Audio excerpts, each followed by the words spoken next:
Welcome to the Elite FTS Table Talk Podcast with your host, Dave Tate. This is Dave Tate again with the Elite FTS Table Talk Podcast. Today I have Kenny Patterson with me, who was one of my training partners for 10, 12, 14 years. We can kind of figure that out as we speak. The reason we're getting together is Kenny actually sent me a message probably a couple months ago. I made a post on Instagram about the rules that we had at Westside Barbell. And there were 14. I don't know how many I wrote because we didn't have any written rules. But when I made this post, the funny thing was I had a reaction across my Instagram DMs and pretty much everywhere it posted where it was like, oh, these are awesome. This is great. You know, every gym should be like this. And I'm thinking, nah, not really. You know, so the next week I wrote another post, which was kind of some examples of the ramifications of the rules. If you didn't follow the rules, what happened? And from that Instagram post, you know, then I had a lot of people like, oh, dude, that was fucked up. You know, was Louis insane? How did you live in such an environment? That kind of stuff. And that's about the time when you sent me an email and you said we should get together and talk about, you know, the Westside times, you know, the days that we were in there and some of the stories and training and stuff like that. And I wanted to wait because I knew the documentary was coming out. And I figured it would be a good time. I didn't want to ride the coattails of the documentary like right after. I kind of wanted it to filter a little bit, but at least leave enough to where people would ask questions from the documentary because I've seen it. I saw it. Were you at the original? Yeah, the very first one. So I saw the first one. And then I watched it again last night, you know, to kind of reacquaint myself with it. And just to kind of, because I remember with the first one, I'm thinking, man, you know, there's some things I liked, some things I didn't like, things I agreed with. There was nothing that was bullshit. I can say that. There was nothing that I thought was just total that's a fair 100% statement. Bullshit. But there were some things that were just a little weird, a little out of order. When I watched it again last night, I think they did some editing, which they didn't really edit context so much. They just changed the order of some of the stuff. I mean, a real simple example is there was a point in there where I talked about a conversation with Louis of recruiting people into the gym. And that was kind of placed, you know, towards the later end of the documentary. And this conversation happened before Jim and JL, you know, I mean, very early on, like not as late, you know, it was already happening before that. And it's minor, you know what I'm saying, just minor stuff. But I guess what we should probably do is kind of define the times that we were there. So you were there before me, so you got there in 87, and I was, you can probably help me define that, probably around 90, something like that. And then were you there when they went to the place they're at now? No. Okay. So I call it the black window gym. That's when I was done. 2003 I think is when I left. Yeah. I think 2004, maybe 2005 is when he moved out of the Demarest location into where they are now. And that's what I was talking to Louis about last night or yesterday is there's not a whole lot of people that made it all the way through the black window gym, you know, that came in and also came out. Is there anyone left? Well, I'm talking just from that time, just in that gym, who moved in and then moved out to where they are now. Right. All right, and it was Doris, Amy, me, Louis, Chuck. And that's about all we came up with. You were close because it was very close. You were like a year or so. Yeah. It wasn't that much. But I think a lot of what we're seeing, at least what I'm seeing in the questions that are coming in, are about the time of the Demarest location. But let's talk about when you first joined, because it wasn't when he was on Briggs Road, was it? It was Briggs? Yep. So it was when he was on Briggs Road before he went to the bingo hall, or was that the Briggs Road? No, Briggs Road was first, then it was Demarest, which was the bingo hall. Yes. And then it went down the street to Sullivan. to Sullivan, and then Yes. back to Demorest Yeah. we'll call it the Yeah. Black Window Gym, right? Yeah, let's talk about Demorest is when I came in, but that was like a weekend thing. Okay. And this is kind of fucking funny because you trained there all the time, so I didn't. I'd come up once a month, and I remember first time I came up, it was on a Sunday, and I come in there, and there's like Gonzo and people are training in the back, like nobody's fucking there. I'm like, I drive down here to train, there's fucking nobody here. Like, what the fuck? I was like, I'm not coming to this gym. Like, right. Louis is trying to, and Matt, I knew Matt better than I knew Louis at the time. They're trying to, like, you got to come train at Westside. I'm like, fucking nobody trains here. Then Doris comes in and says, oh, they all bench someplace else.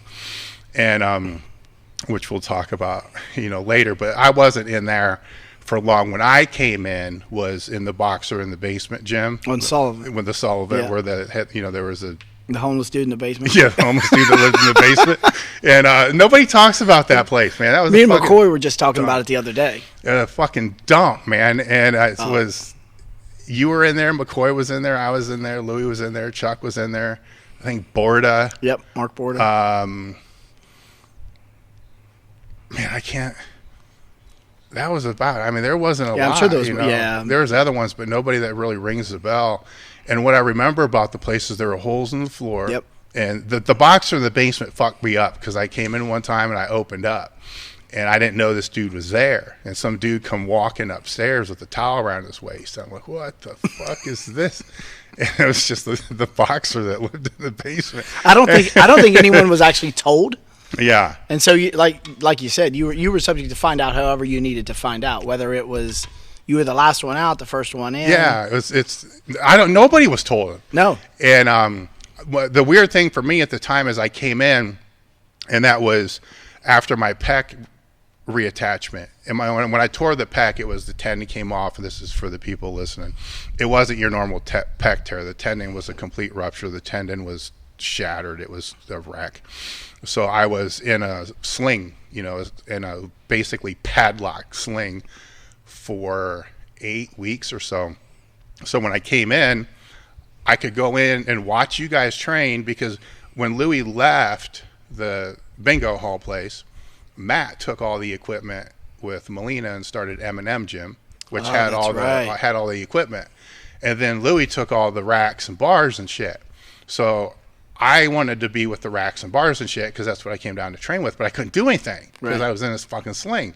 So I sat there for 2 months watching everybody else train, being made fun of for being a pussy because I wanted to get out of the sling, and then would go over to Matt's and use the leg press and all the other kind of shit until that kind of came through.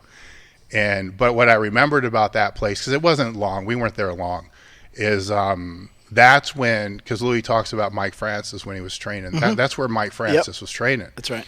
And Chuck would destroy him. They would be training back, and then Mike Francis would be. I don't know that. Was there anybody that Chuck didn't destroy? No. Okay. But if anybody would have stood a chance, you would think it would have been the big bodybuilder dude. Yeah, right? But the one story I have from there is I got stuck into squatting with Mike. And by the way, guys, this is before there were no monoliths in Westside at the time. There were fucking jack stands. And if you squatted with whoever you squatted with, the lowest guy won the setting. So Kenny was fucking fortunate. If I was squatting with Kenny, I'm not fortunate. I squat with Lou, I got to do a good morning. Right. Well, Mike and I were about the same, and we were going back-to-back sets. And back then, Louis was really into much more than when we moved, but the timing of sets. But it was like 30 seconds. It was crazy ass. You go. And I get into this battle with fucking Mike Francis, and I can't stop looking at his fucking calves, because you remember them? They're ridiculous. Fucking ridiculous. Yeah. Diamond-shaped calf. I started to get that lower back pump, and it's just, I'm dying, man. And I had to fucking tap out because I couldn't get the shit out of the rack.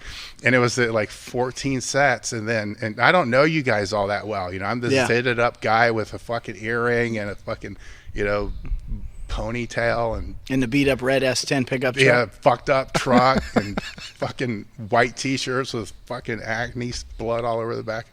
And, this is all done.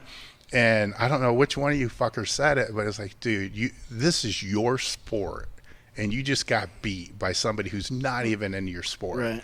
I drove home that day like, fuck. And you were still driving all the way back to Toledo, right? No, this is when I was there. Oh, okay. I was there for good at the time. Okay. And, still debating, was this the right move? Because now at that point, I started thinking this was the right move. Because now these guys, there's people there that are going to push me, because in the other gym, it just wasn't as tight. And then it really wasn't until we got into, actually, it started to turn a lot when I could start training again. Yeah. In the Sullivan location. But, our max effort work, correct me if I'm wrong, it was like for the bench stuff, man, it was pin presses, like pin 14, 13, 12. I don't even know if we were floor pressing. It was no, I don't press. think those. I don't think that came around until one of the meets we did. And Jesse Kellum was the one that brought that up. Yeah, and that's how that came. That had to be even. I don't think I met Jesse until like mid 90s, or even maybe even a little bit later. Yeah, I think it was just floor presses, close grip incline press, dumbbell presses. We weren't even doing boards. And it was just fucking pin presses. Like 8 different settings of pin, and then the overhead pin press.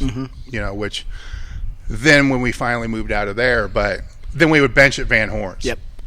Which that was kind of the fun part. Yeah, but that would actually, to me, that was hugely beneficial. Yeah. The thing with that is, when you talk about rules, is you couldn't bench out at Van Horn's unless you had an elite total or a 500 pound bench. Well, I came in with an elite total in 2 weight classes and a 520 bench.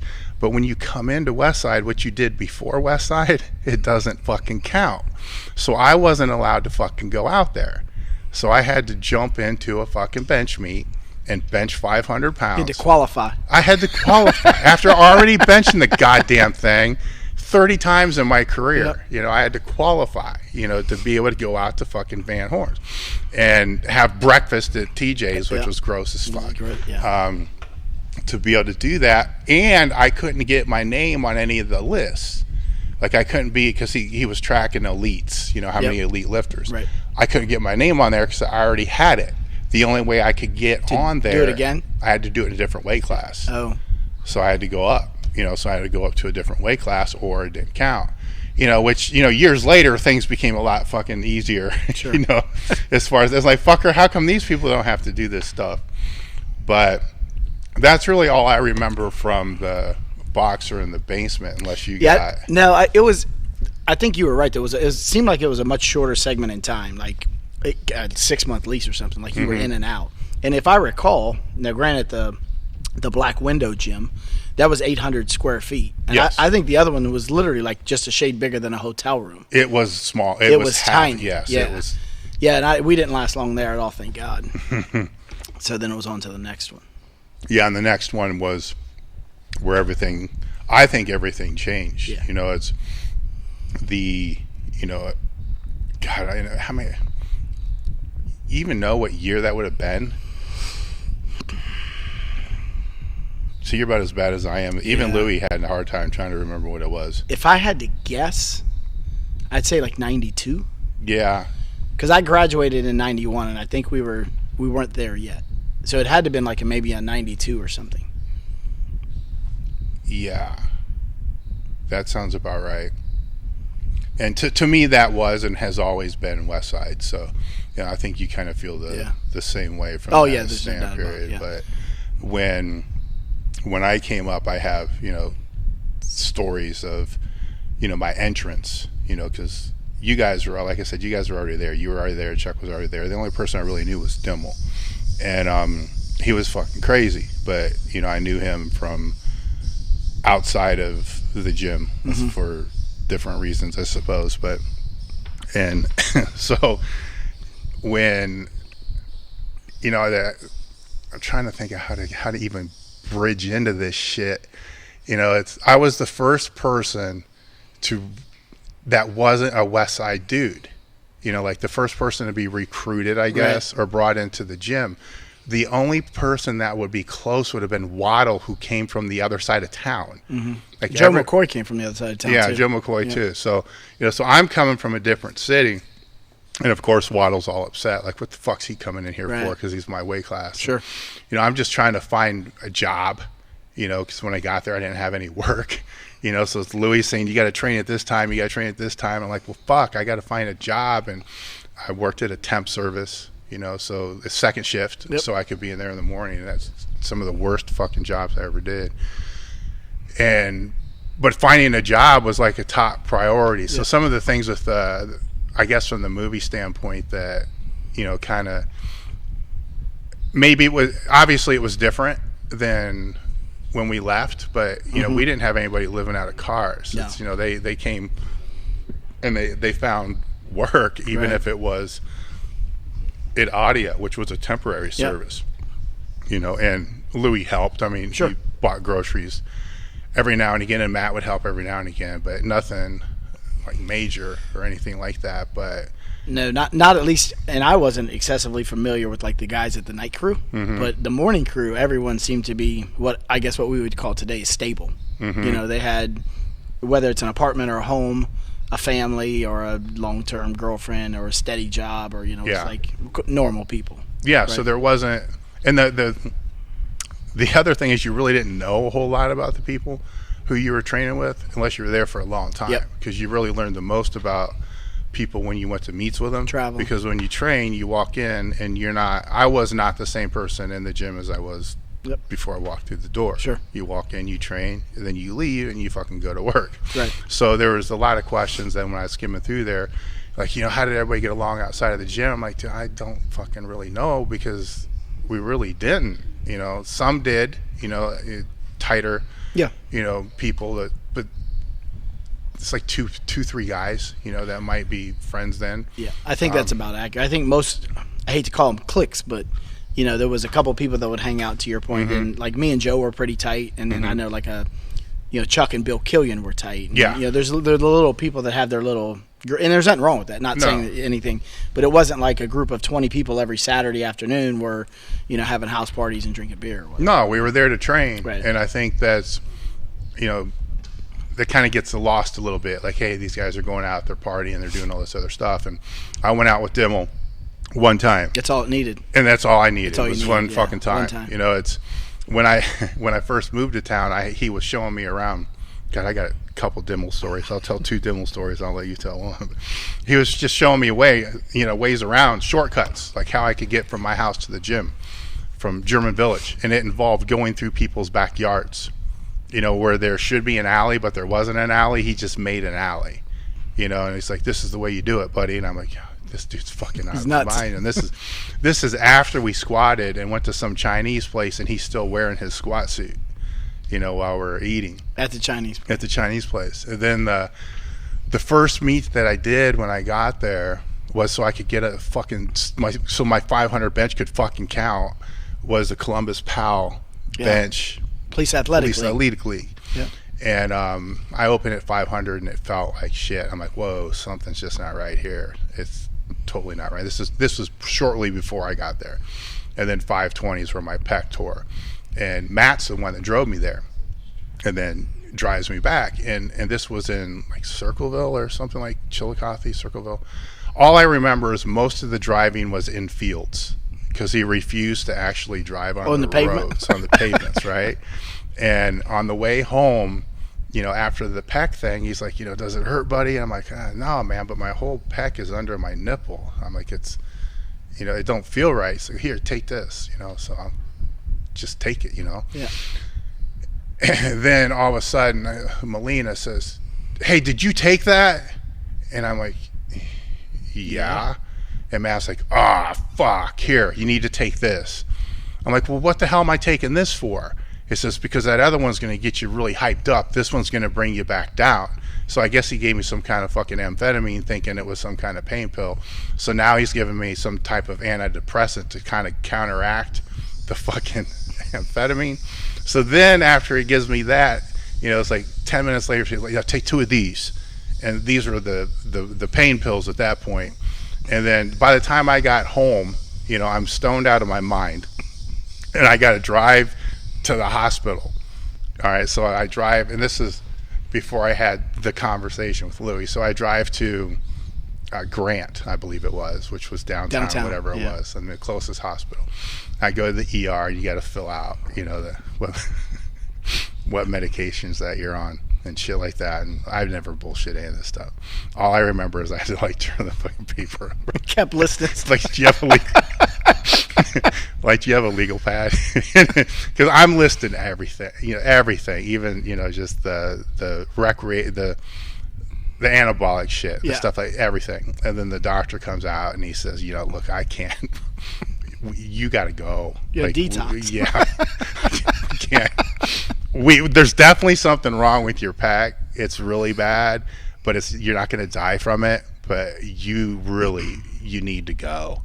And trust me, I'm doing you a favor, by having you go, because if you keep me in they do labs or whatever it's going to be.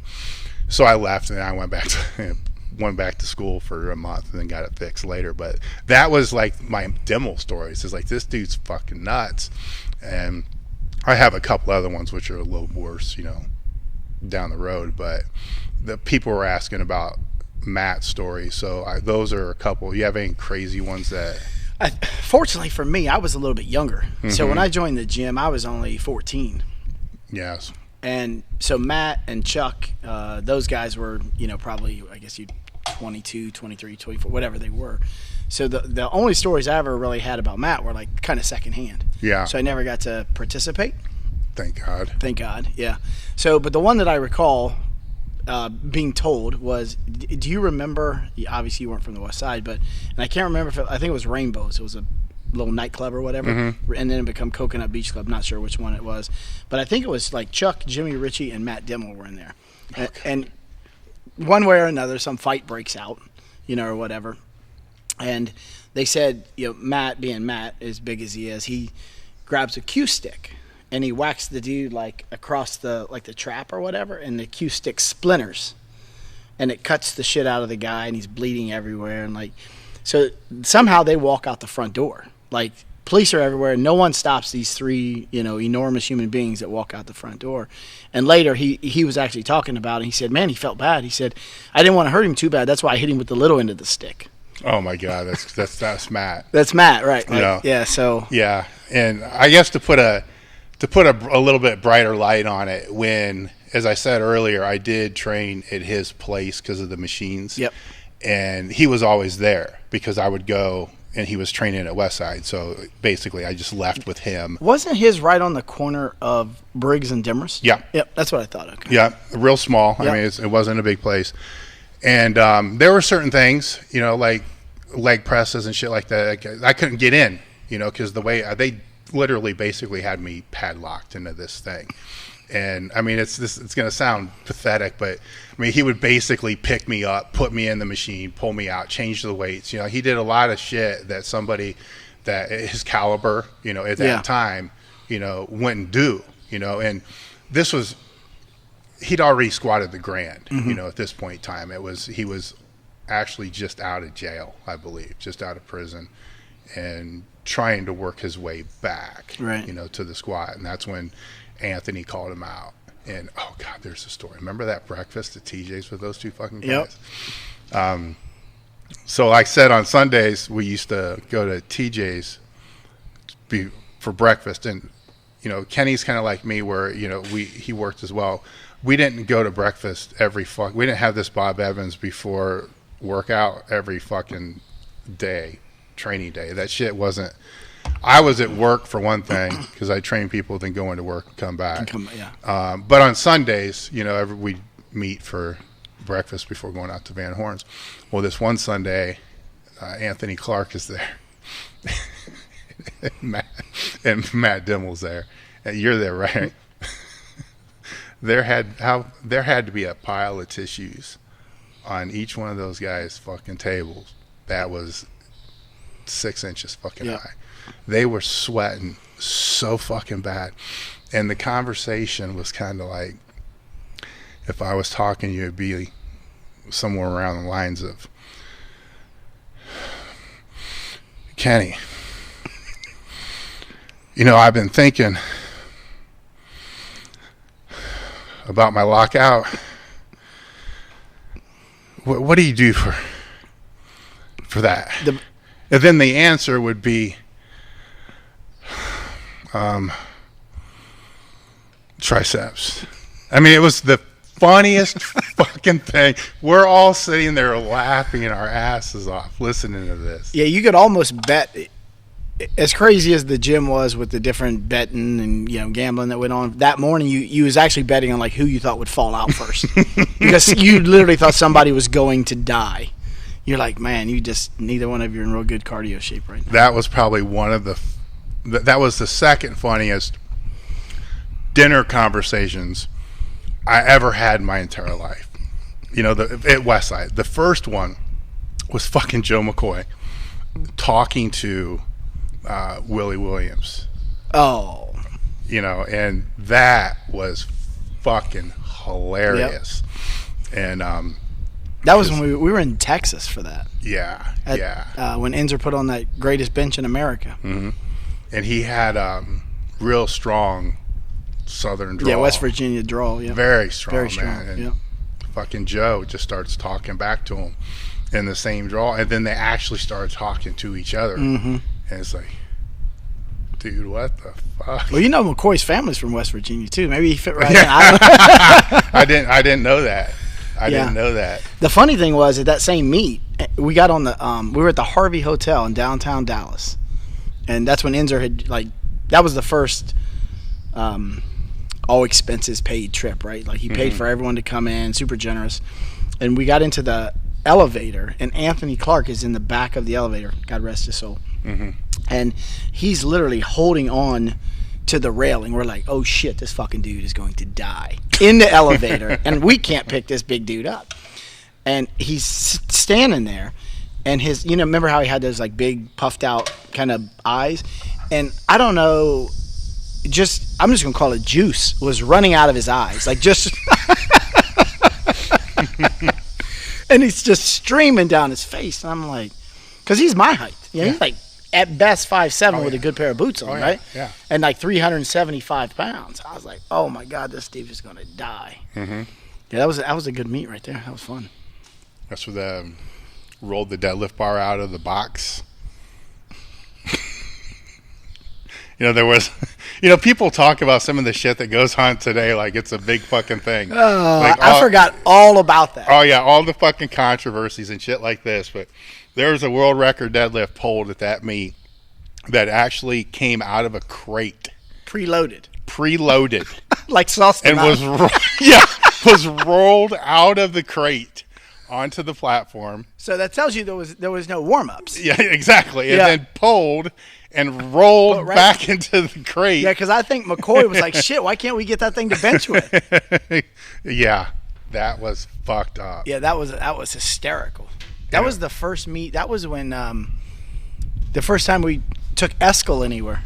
Oh, God, Eskel. I think he came to the gym, and he was there for like 2 days a day, something like that. And they're like, well, look, we're going to Texas. He's like, well, I'll get a plane ticket. And we flew to Texas with us for that meet. That was good times. Yeah, that was a good one. The trying to think of, before we get into some of the questions, some of the other stuff that I guess before we get into the questions and addressing some of those specifics, I'm going to jump way forward, man, real far forward to when we were both out of Westside, and I had the gym, which was over there on Mainline on 40. And you were coming out, Big Mike was coming out, Todd, myself, and there was maybe, I don't know if Rob was or not, but I know it was us four. And we were talking about bringing some lifters out, to train. And I remember somebody said, well, we need to, what are the rules going to be? And I don't know which one of us said it, but somebody said, no, we're not going to talk about what the rules are going to be. We're going to talk about what rules are not going to be. And I remember these fucking clear as day because I still use them today. And it was one of them was, you didn't have to be there at a specific time. Right. It was an ish. Yeah. So it was going to be 9 o'clock ish. That way nobody was going to get thrown out for being 5 fucking minutes late. The other one was, it doesn't matter how they fucking train as long as they're making progress. Right. If they're making progress, look, we'll help them. We'll help them with their form and their technique. But if that's the way they want to train, fuck it. That's the way that they want to train. That's right. The other one was, as soon as they totaled their elite, they had to fucking leave. And our philosophy was from there, and I learned this over time because I'm still involved, in different aspects and areas of the sport, is I think what happened is we all forgot, what the sport was really like, because we were all lifting in, nationals or, bigger time meets with bigger time lifters where, it was our first priority, so it's like, fuck, we're all dickheads. Mm-hmm. It's like, we don't want to deal with dickheads, so as soon as they get to the point where they're going to become a dickhead, they're gone. Right. They can go somewhere else. And then what happened is, I think Ted and Molly were the first. I think Molly might have been the first. And it was like, they can stay. Yeah. So we did a good job of making sure that they weren't. Yeah. So I realized it really wasn't so much the total that created the dickhead. It was either the environment or the dickhead to begin with. And the other rule was, we didn't care where they competed. Right. They could compete wherever they wanted, and it made no difference. Right. And that's getting into some of the things that were not kind of discussed in the movie. Sure. That were like one of the biggest issues I saw happen when we were there was the IPA APF split. Mm-hmm. With Louis. Yep. Because he kind of he drew a line in the sand. We went to Atlanta twice. I bombed twice. It was like 95 and 96 or 96 and 97 or something. Most of us bombed, but some of them didn't. I don't think you did. I don't think Chuck did. Yeah. Amato made it through, but it took a lot to make it through. Oh yeah. I mean, making it through was like 3 for 9. Yeah, that was making it through. Yeah. I was taking my opener squat with my singlet and briefs. And it was. I remember Louis. After I got red lighted, he said, what the fuck? What was wrong with that? He said, oh, it's plenty deep enough. We red lighted him for 100 other things. I remember that. And Louis was like, well, what the fuck are the 100 other things? And I was frustrated as hell too, but it was after that where he was just like, fuck it, we're done. Right. And I don't think he understood how much of a division. Yeah, no, I think it created a divide. It created, in the gym, because, all I wanted was to win a national title. That's what I got into the sport for. Now I'm stuck in this weird position where, the APF and the USAPL or whatever, ADFPA at the time, they were the only 2 real federations. And I'm like, well, the IPA is just kind of like new. 5 years, 6 years or something. Well, and the bad thing, when the IPA came around, if I recall correctly, right off the rip, it actually had such bad publicity for passing anything. Yeah. So you could come in and, there was no press call, there was no even squatting 2 parallel, let alone breaking parallel. Yeah. So that's, if you wanted that big total, all of a sudden you run to the IPA. Yeah. You squat 3 or 4 inches high. You bounce a bench or don't touch or whatever the case was, and all of a sudden your total goes up 150 pounds. Yeah, and I think some of that was true. Can you have somebody go get my Toledo hat out of my office? It's sitting right on the, right on my thing. But I think some was obviously true because we saw some of it. Sure.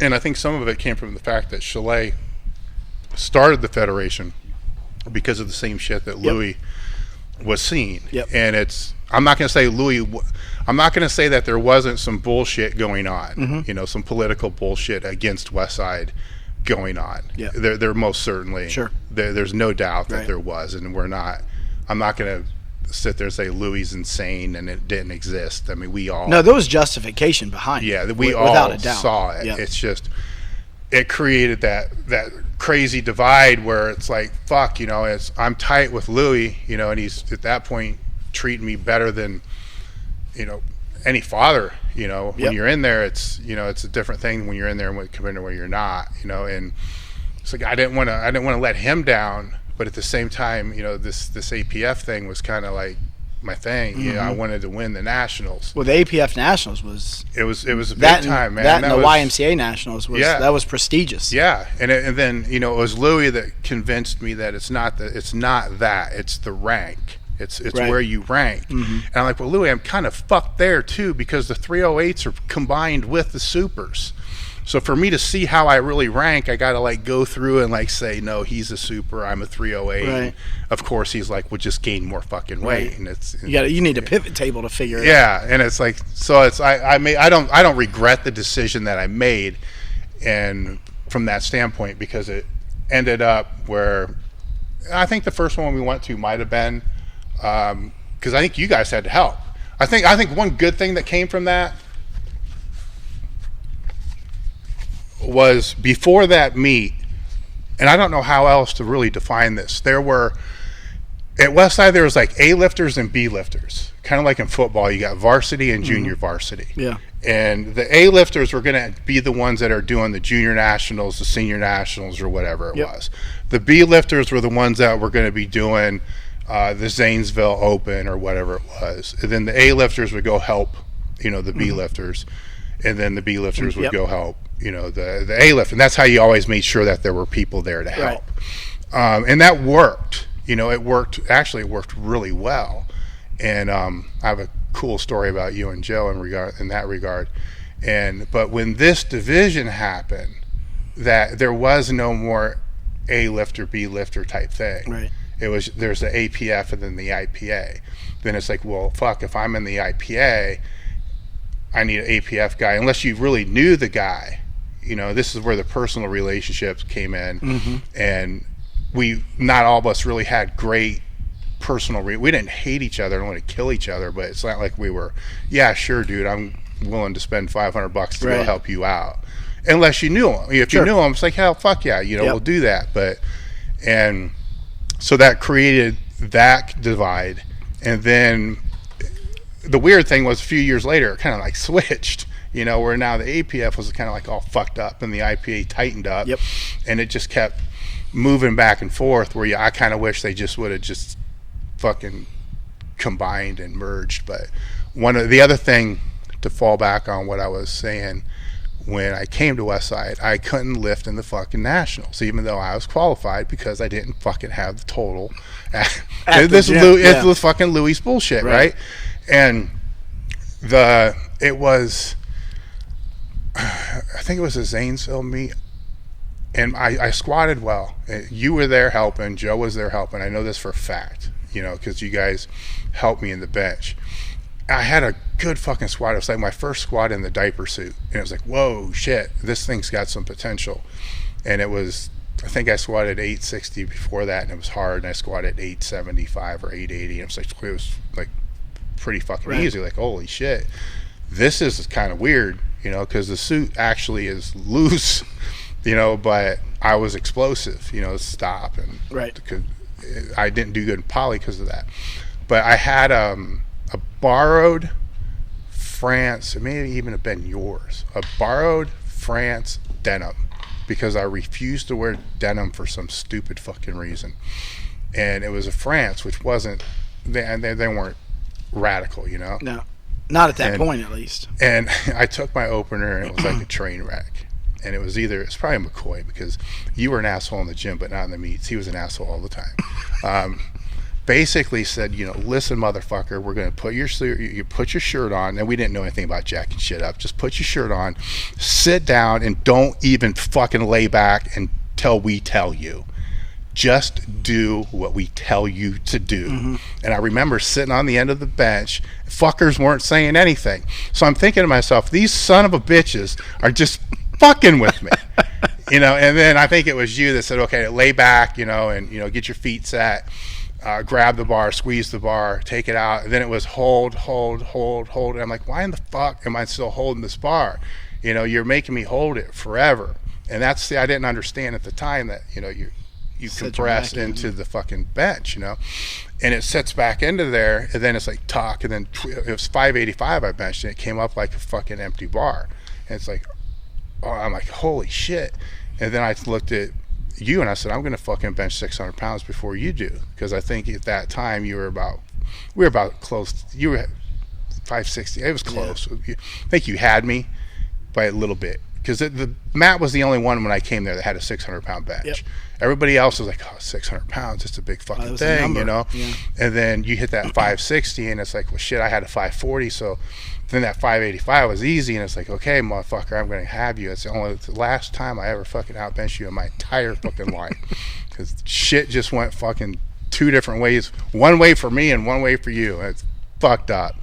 But that's when I realized, holy shit, you know, the verbal cueing was huge, you know, and it's like, I remember getting up thinking, this is why I fucking came here.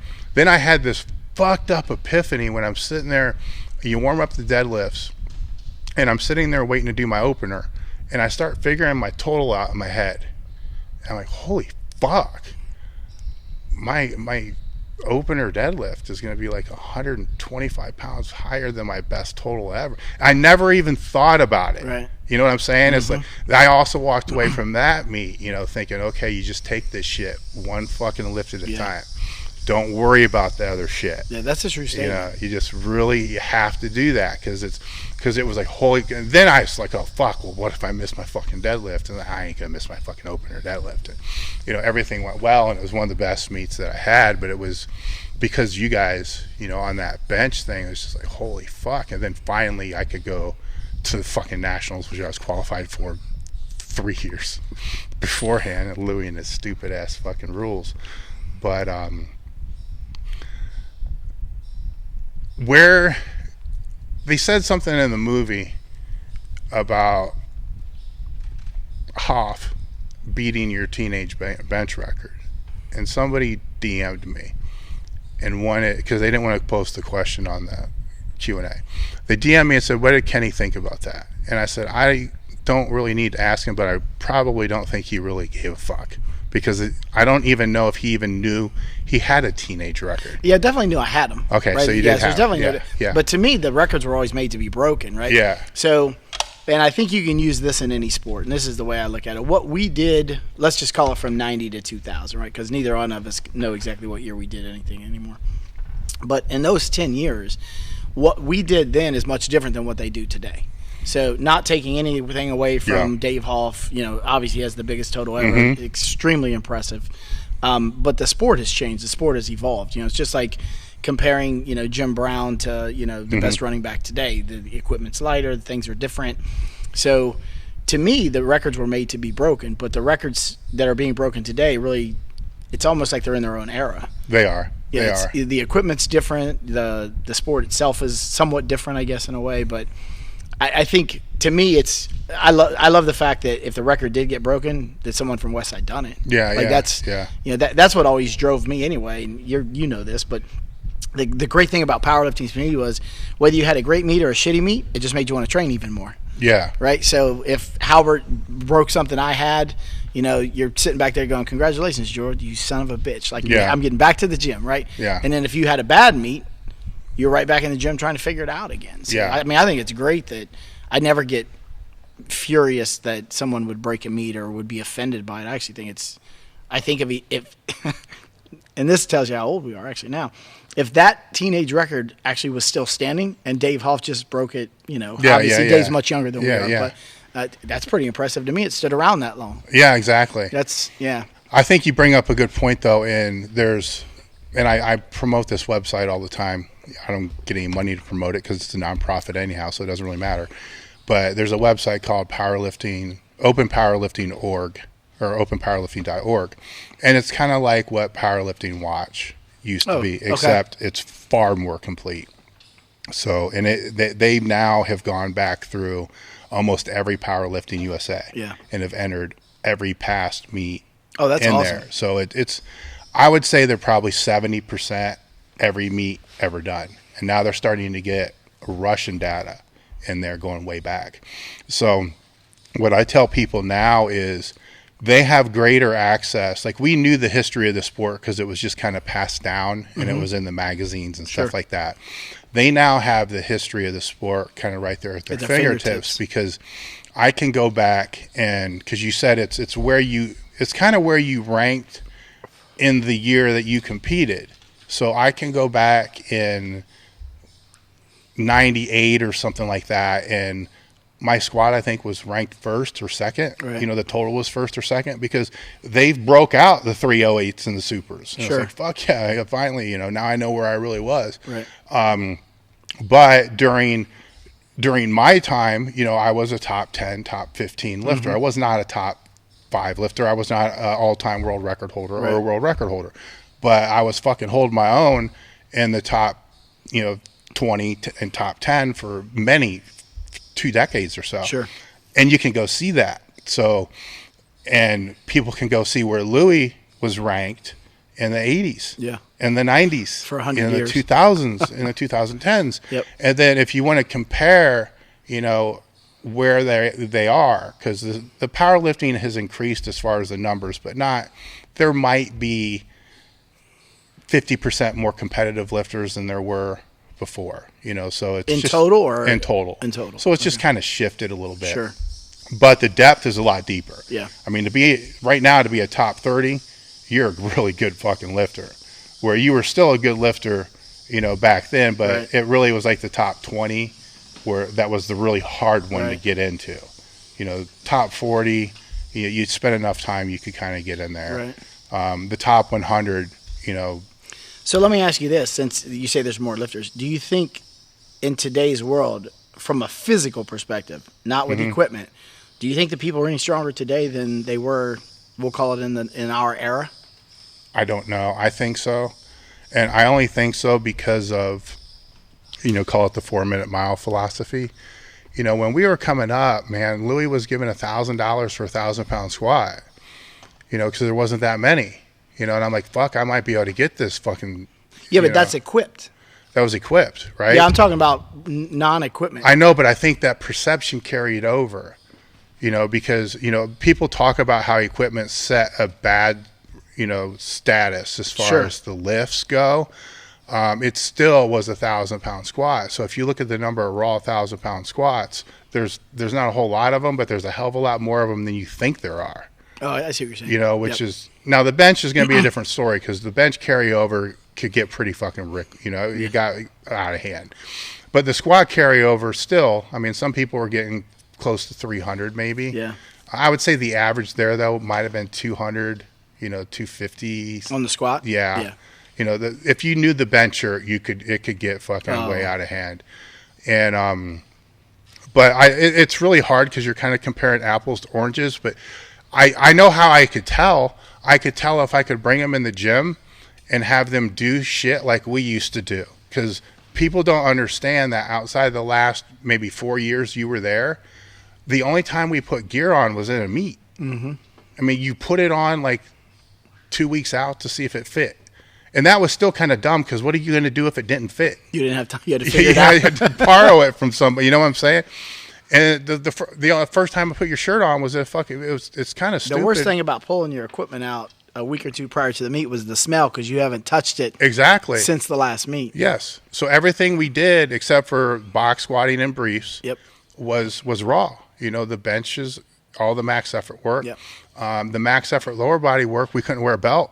You know, if you wore a belt, you're getting hazed. Yeah. And it's like, dude, my back's fucked. You know, no, that shit ain't gonna fly. Your back ain't fucked. You're just a puss. Right. And, no, I'm telling you, my back's fucked. And like, no, I'm telling you, you're a puss. You know how it went. And it's like, all right, motherfucker, Yep. I'll just get tighter. Yep. And I'll take you the belt figure it off. out. And so that I could tell that way though. You know what I'm saying? Because you take them in there, and we did enough movements that had a pretty strong carryover. Yeah. You know, 1 board, 2 board, Yep. it gets pretty close. In 1 board especially.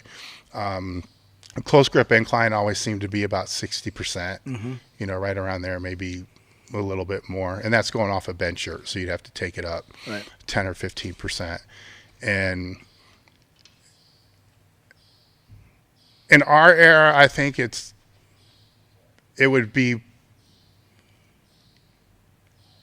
a bit close to the same. All right. Now, when gear really got dialed in is what I want to say, because there's one of the questions dealt with like the history of the gear, you know, and you were there for pretty much the whole thing. And I'll let you talk about going down to Enzer's, but You know, the gear kind of was gear. Then it got like double ply gear, which was just super tight. You didn't know what the fuck you were doing. So it's just like missing. And Right. I mean, there's a lot of times where just blowouts after blowouts, you know, so there was that. And then it was, you couldn't touch. And then the shit was just so fucking gangster that you didn't know what the hell to do, Yep. you know. And then over a period of years, you know, the gear really didn't get any better between Metal, Inzer, Overkill, and Titan. Like their top of the line multiply, it really didn't change. Right. But you could take a lifter and have them say leave Metal to go be sponsored by Titan, and then the next year they're breaking records. Or I would get somebody from Inzer to come into Metal, and a year later they're all breaking records. And I think what happened is those lifters all started to realize it's not all the gear at the top level is kind of the same. We just need to fucking figure it out, the gear out and how to tailor it, where to take it in, you know, where to tuck it in, what to have done, and to do it ourselves and not have, you know, the company do it. Because you know how Inzer was. You wouldn't even get the same shirt back if you sent it for an alteration. No, I had. I think you were doing it before I was. I had 30 bench shirts because I used to have to order them for everybody. And it's like one arm would be 2 inches smaller than the other arm. And it's like, it's fucking ridiculous. But there came a point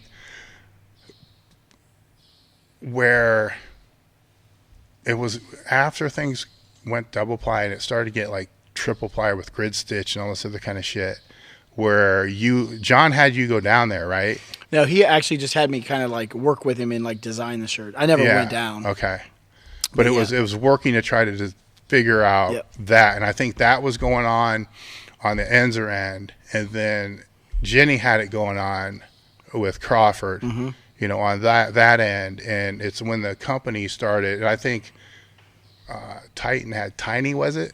Yeah, Tiny Meeker. Yeah, I think them, you know, so, and Metal had Yanni, you know, whoever was up there, which was, and they all had their guys that were like helping them dial in, you know, how to flare the back of the shirt so that it cuffs like a slingshot behind your triceps and, you know, does this. And then that's when. Yeah, I think you said something earlier about like when you first put on the diaper suit. I think a lot of it, the equipment really a lot, to me at least, it has a lot to do with the way you were built and the way you lifted, right? So close stance squatter versus a wide stance squatter, you know, a 181 who doesn't have an enormous belly versus a 308 who has, you know, a gut that's supportive and things like that. Because I can tell you, no matter how strong you were, I could put on a double ply Inzer shirt that I had worked with, and I get more out of it than any triple ply with this. I mean, you could put rubber bands in it for all I cared. And once your shirt was made for you or your suit was made for you, I mean, that's just. And it lasted forever. And it lasted forever. Because to me, I don't think you were putting undue stress on it at any different angle, right? But getting to that point was painful. You know, how many meets did you train for and bomb out of? Oh yeah. You know. You're doing it through.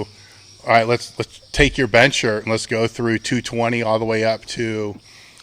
Where was the first world record? Was it at the 275? 275. So it was the 275s going down. Yep. All right, so then you had to figure it out while you're getting lighter. Yep. Which changes.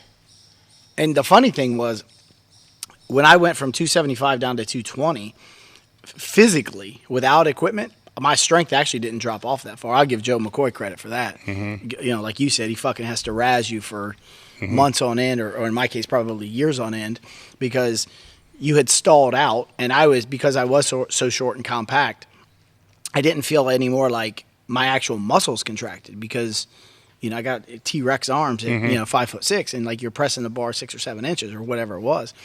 And when I finally decided, well, you know, based on his fucking harassment, to go down, then all of a sudden my lift started actually going up, and I actually got stronger, like physically stronger. Now, granted, because I was smaller, I wasn't pound for pound as strong, you know, weight wise, but my best bench at 220 without equipment wasn't that far off of my best bench at 275 without equipment. So, but you did, once you figured the shirt out, then you could just say, okay, I need it, you know, X amount smaller, right? X amount smaller here, X amount smaller there. And we figured that out. And then as you went down, but then it got to the point where for me, you dialed them in enough to where you had an opening shirt, a second shirt, a third attempt shirt. So you had all of those, and then you had if the meet goes perfectly, I'm putting this other thing on, and then see what happens on a fourth attempt. Yeah. So I think to me the equipment it's more based.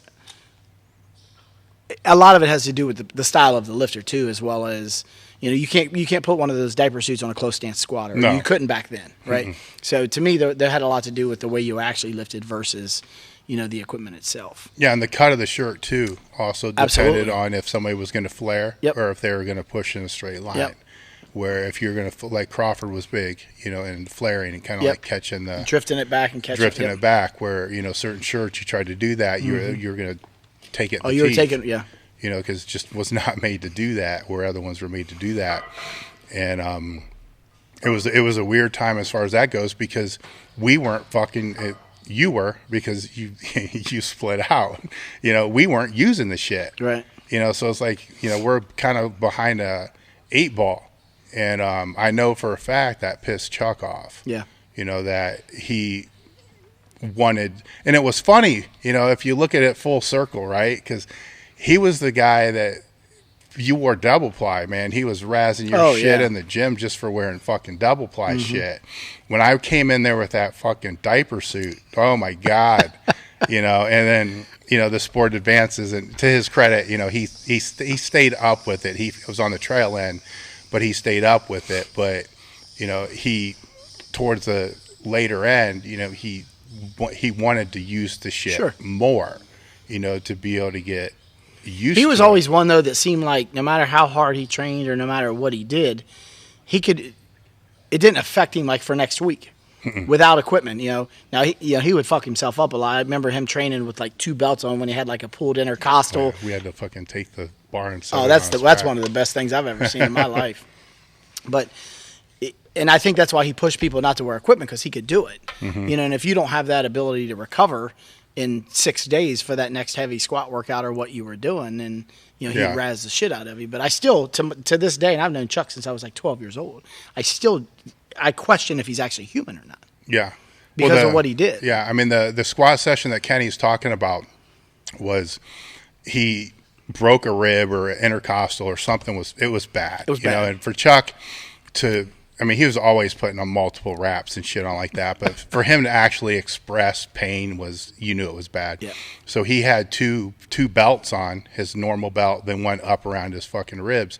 And then even with that, he still couldn't get the weight out of the monolift. He wasn't walking it out. He was just standing it up.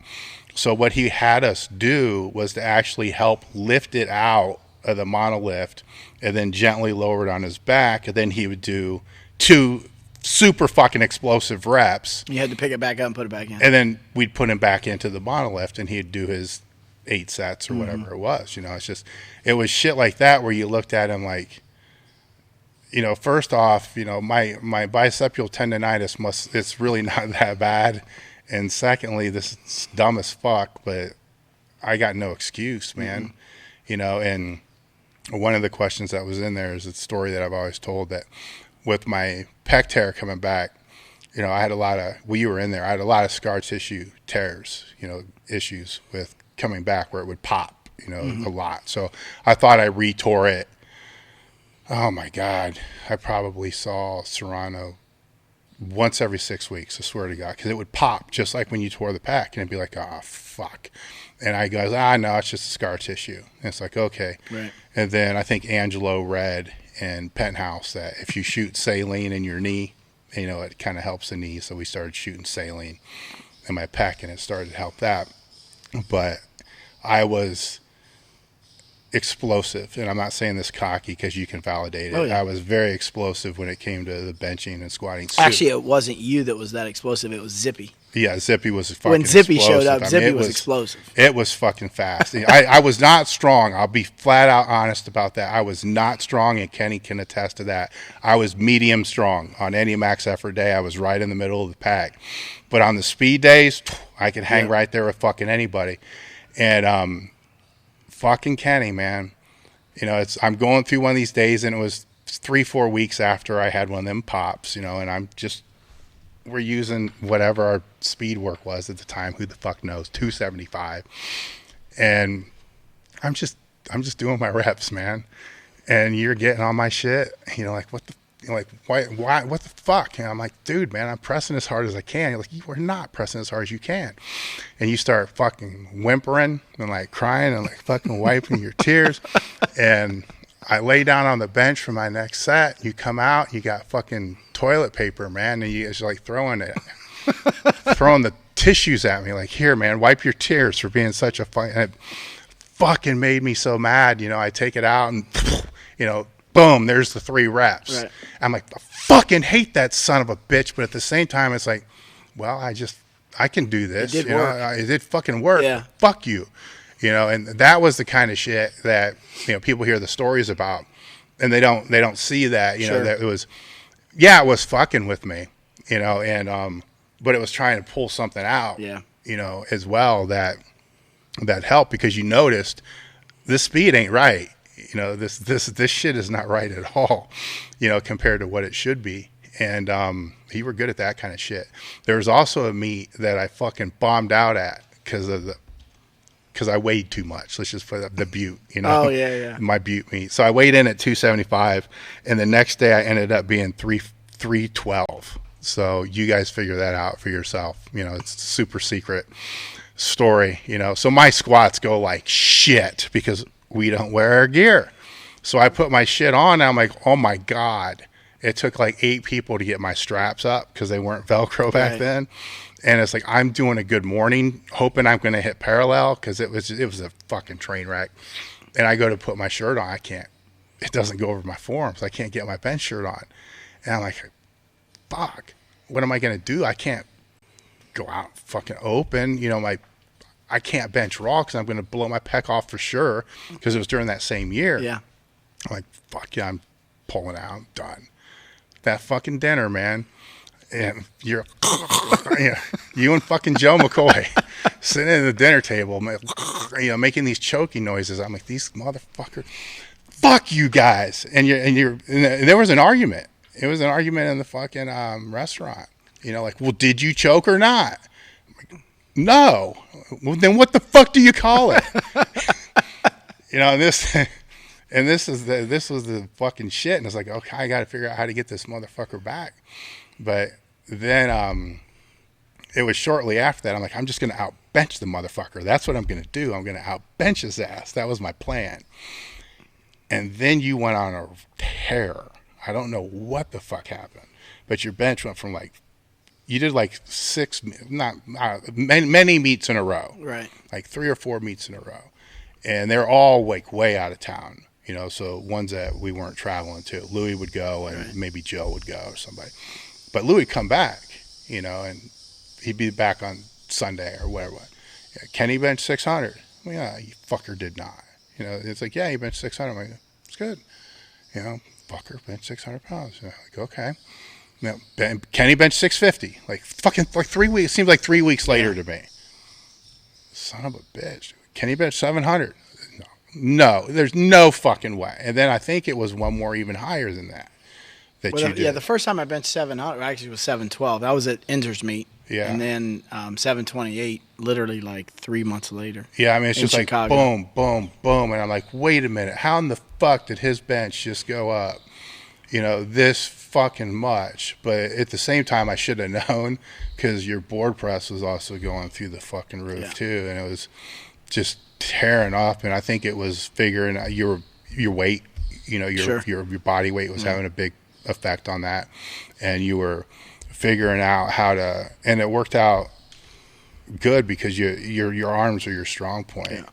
And speaking of which, someone put in one of the things about, I can't remember what they said, but they called my like mutant triceps or something. They were mutant. They were. Yeah, I mean, and it worked. The thing, the cool thing that worked out, because I don't know if people miss this or not. We trained in the same crew for 8 years, which means you're on the same bench. You know what I'm saying? We were, you know, on speed work, we were on the same bench because we were close to the same. Well, you had to earn, you know, each bench. So you had like the loser bench, and so we were on the winner bench, I suppose. And so the speed work was fast. It's just we'd have to put like a quarter on more for you or whatever it was going to be. And So we were basically doing the same shit. And Louis and I it was like a Tuesday. It was like a weird day. Spent forever trying to figure out how I could bench and not contract my pecs, because that was the problem. Like, how could I contort myself and tuck? And we came up with, using a thumbless grip, tucking super hard, bringing it down almost like a JM press, keeping it in a straight line, always keeping the tension on the lower tricep, never letting the elbows flare, and then just building and building and building and building, which meant at that point I had to build the fuck out of my triceps. And that's what you were known for. So we were the rolling tricep extensions. Like, you could kick my ass on the bench, but we were both using 120s on the rolling tricep extensions and all the stuff like that. That's still in my opinion, one of the greatest tricep exercises. Oh, fuck yeah. Ever. That and a JM press. I mean, those things were just fucking critical. Yep. And if it wasn't for, the triceps, and hell, it's, I think we pushed each other there where you didn't have anybody really to push you on the triceps. Now on the bench, you had Rob, George and all the other kind of stuff, but they were stronger in their shoulders and shit like that. Yeah, out of the bottom. Yours was like triceps, man. And it helped my bench tremendously because I had to fucking build arms because I had nothing else from that standpoint, which was, worked out to be that's why you have training partners, man. You feed off of that kind of shit. Well, I think the one thing too, is going back to the documentary, right? So some of what they portrayed things to be, even though there was a shit ton of competitiveness and jaw jacking or whatever, you genuinely were there to make sure that the other person succeeded. That's one of the things that there was a question that said, what do you think was the biggest aspect that was left out? Yeah.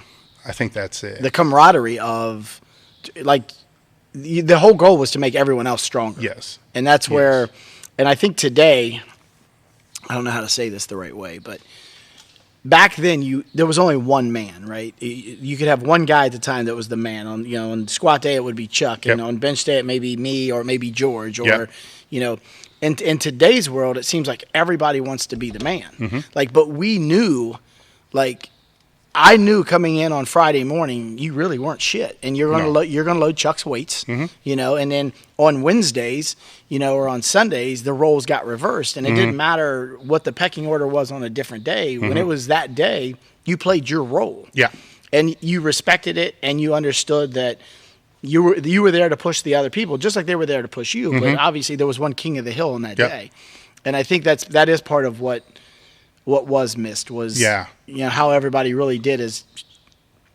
I guess, as crazy as some of the stuff was, you were really there supporting one another. Yeah. Louis did through it all. I think that, there's a lot of things with Louis that are very true, which we can discuss, as far as how he actually views people, in the gym and outside of the gym, which I think a lot of people just didn't get until you really leave. But he, in an 800 square foot fucking gym with 20 people at most, all right? Yeah, tops. With egos. I was the best lifter in every gym I was at until I got to Westside. Yep. And as soon as I became the best, I went and found another fucking gym. Well, I just ended up finding a gym that I was fucked. And I kind of knew that because I came in with a lot of damage. I came in with 2-3 surgeries. Okay. Before I even came in. So I had 10 years competing and a lot of damage coming in. So I knew I was on borrowed time because I was I was done because of the pec. And it was Louis that said, nah, give it one more run, because if you don't give it one more run, are you really going to be okay with this? Right. And I wasn't. So at that point, I just, I've said in different podcasts, I made a decision that whatever I do from this point out, when I leave, I'm never going to ask myself, what if? Right.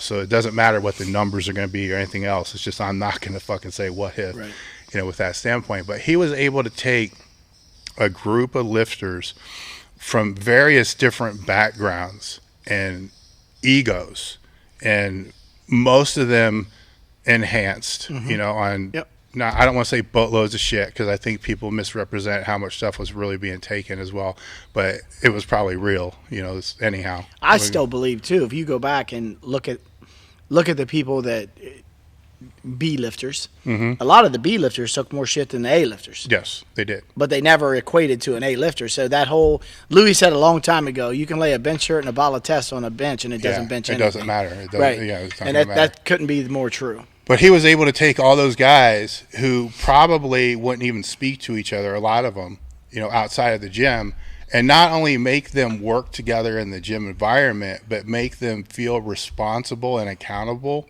for, it was my job to make you stronger than me. Right. And then when you were stronger than me, it was your job to make sure that you made me either stronger than you or, stronger. Yep. So any new, I remember Stafford come in like, fuck, here's another guy that's my weight class, but I got to make him stronger than me. And then when he did, he understood, I got to try to get Dave fucking back up, to where he needs to be. Fuzzner was another one. And that's coaching. And I think that's an aspect that gets overlooked. The one thing I think we didn't have a lot of, and I know this may sound really weird, but there wasn't a lot of egos. I mean, you may have your own ego because you expected a lot out of yourself, but you didn't hold yourself at some higher esteem because you knew at any given day you're getting beat. Oh yeah, you So yeah, you're somebody's gonna find something. Somebody will. Oh, they'll make shit up. Yeah. Well, okay, well, now we're going to do a combined good morning squat, one-legged, whatever. Next thing you know, you got beat now, so now you're back at the bottom. And at the end of the day, when we went to compete, we were still representing Westside Barbell, which is another thing that Louis kind of put in our heads. And it's brainwashing in a way, Sure. But I don't know, because somebody asked a question, could it ever be replicated? I don't think so. I don't think even if, because they're talking about recruiting now, and we were there, there wasn't much recruiting. There were already 50 some elite lifters before I came in. And then when I was there, Ruggiero, Stafford.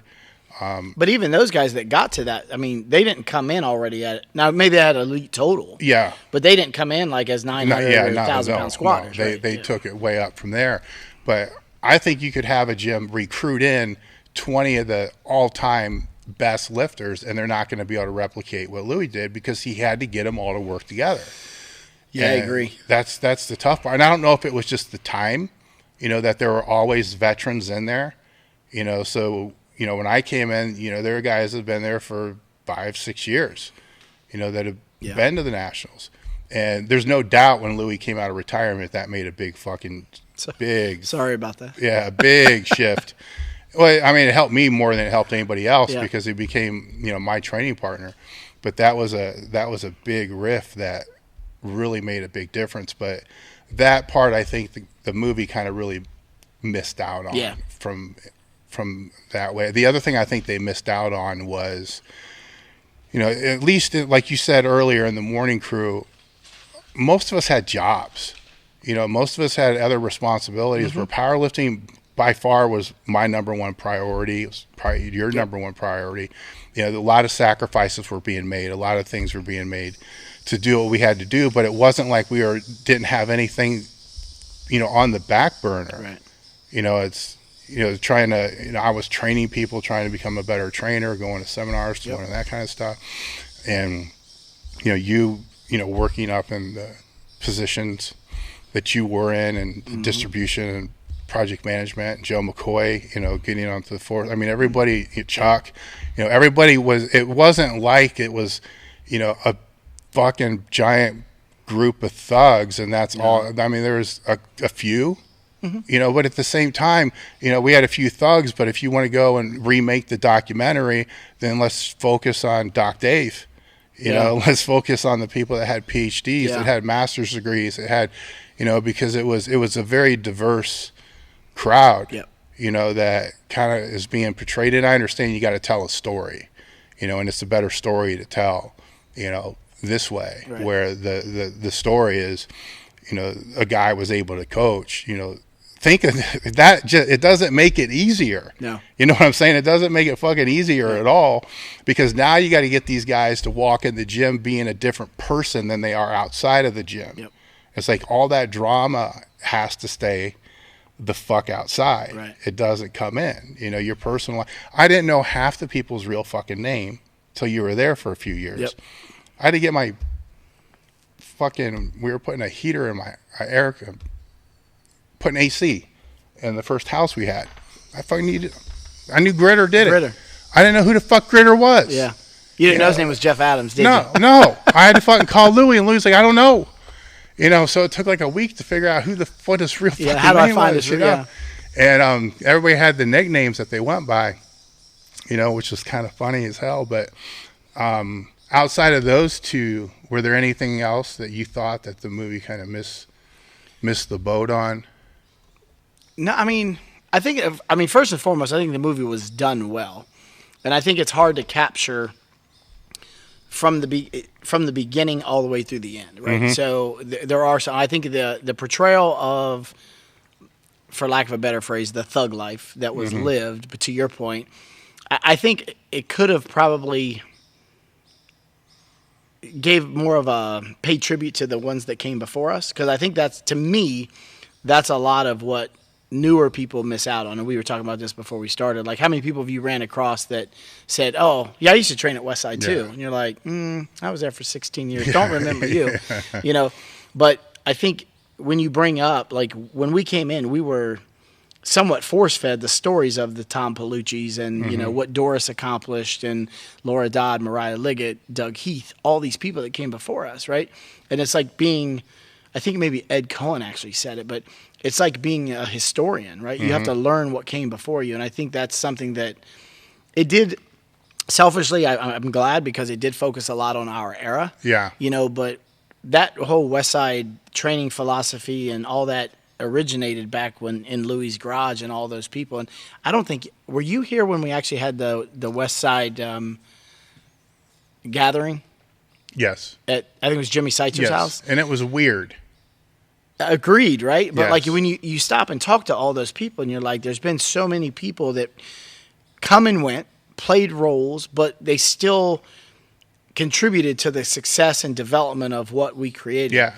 And I don't know, because I'm gone now, obviously, but I don't know, to your point, I don't think what they're doing today would ever closely resemble or replicate what we were able to do in we'll call it a 10-year span. I don't know. It's because I do remember when we had the gathering, it was like, holy shit, it's because you kind of know, and I was from out of town. So, I knew Heath, I knew the ones that were in the magazines with the records, but when you start hearing, 32 WPC world records, like, holy fuck, holy fuck, it's like, this is what I got to try to fucking aspire to.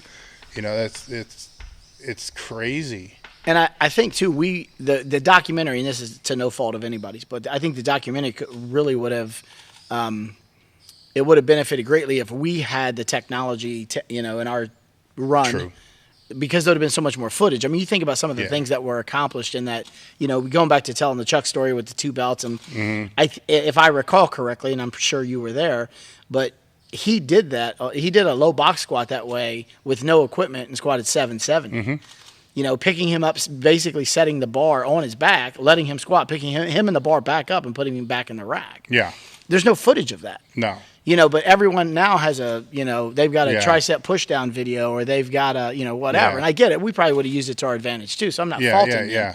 But I think the documentary, because like the story's focused on us, but it's like a lot of the footage focuses on the here and now. Yeah. And the one thing that Louie told me, and he's told me this a couple times, but he told me this again yesterday, is our era, the 90s, is what built the training that is Westside now. It's the basis of which is being used for, not just the guys in the gym, but the coaches and, everybody worldwide. Yeah, sport in general. We were the guinea pigs. Sure. We were the sacrificial lamb, and at the same time we were the willing participants, more than willing to put our heads down and run straight into a fucking wall just to see what would happen, if that is what it was going to take. Yep. And to get a group of people like that together is hard too. Yeah. And that's why that's actually why a lot of the people that I remember got thrown out, because they didn't fit that mold. Yeah. And this is a fucking mold where it's like, you should be willing to do whatever it takes. And people don't understand that until they're in a situation to where it's like, okay, this is kind of whatever it takes. Whatever it takes. Right. So if you're not, and I'm not talking drugs, but I'm talking, the one dude got thrown out the one day because we were doing max effort deadlifts, and he strained, and everybody knew he had another one left.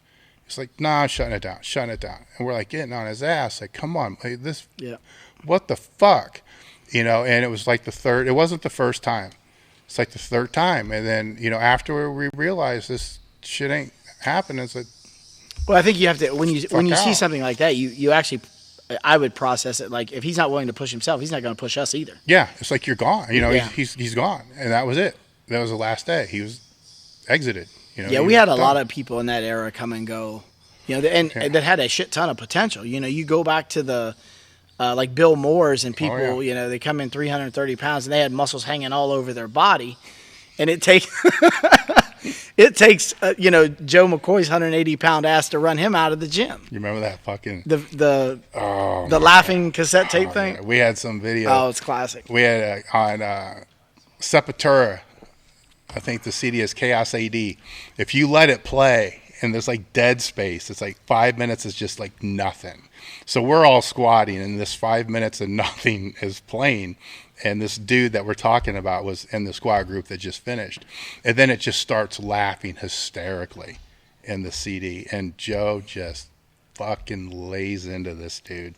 Like this is, they're laughing at you, man. Yeah. And of course everybody jumps on it. Like, this is, he started fucking, he was pissed off. Started crying and getting all mad. And he had that southern slow drawl. He's like, fuck you, Joe. Oh, yeah. It was hysterical. Funnier than shit.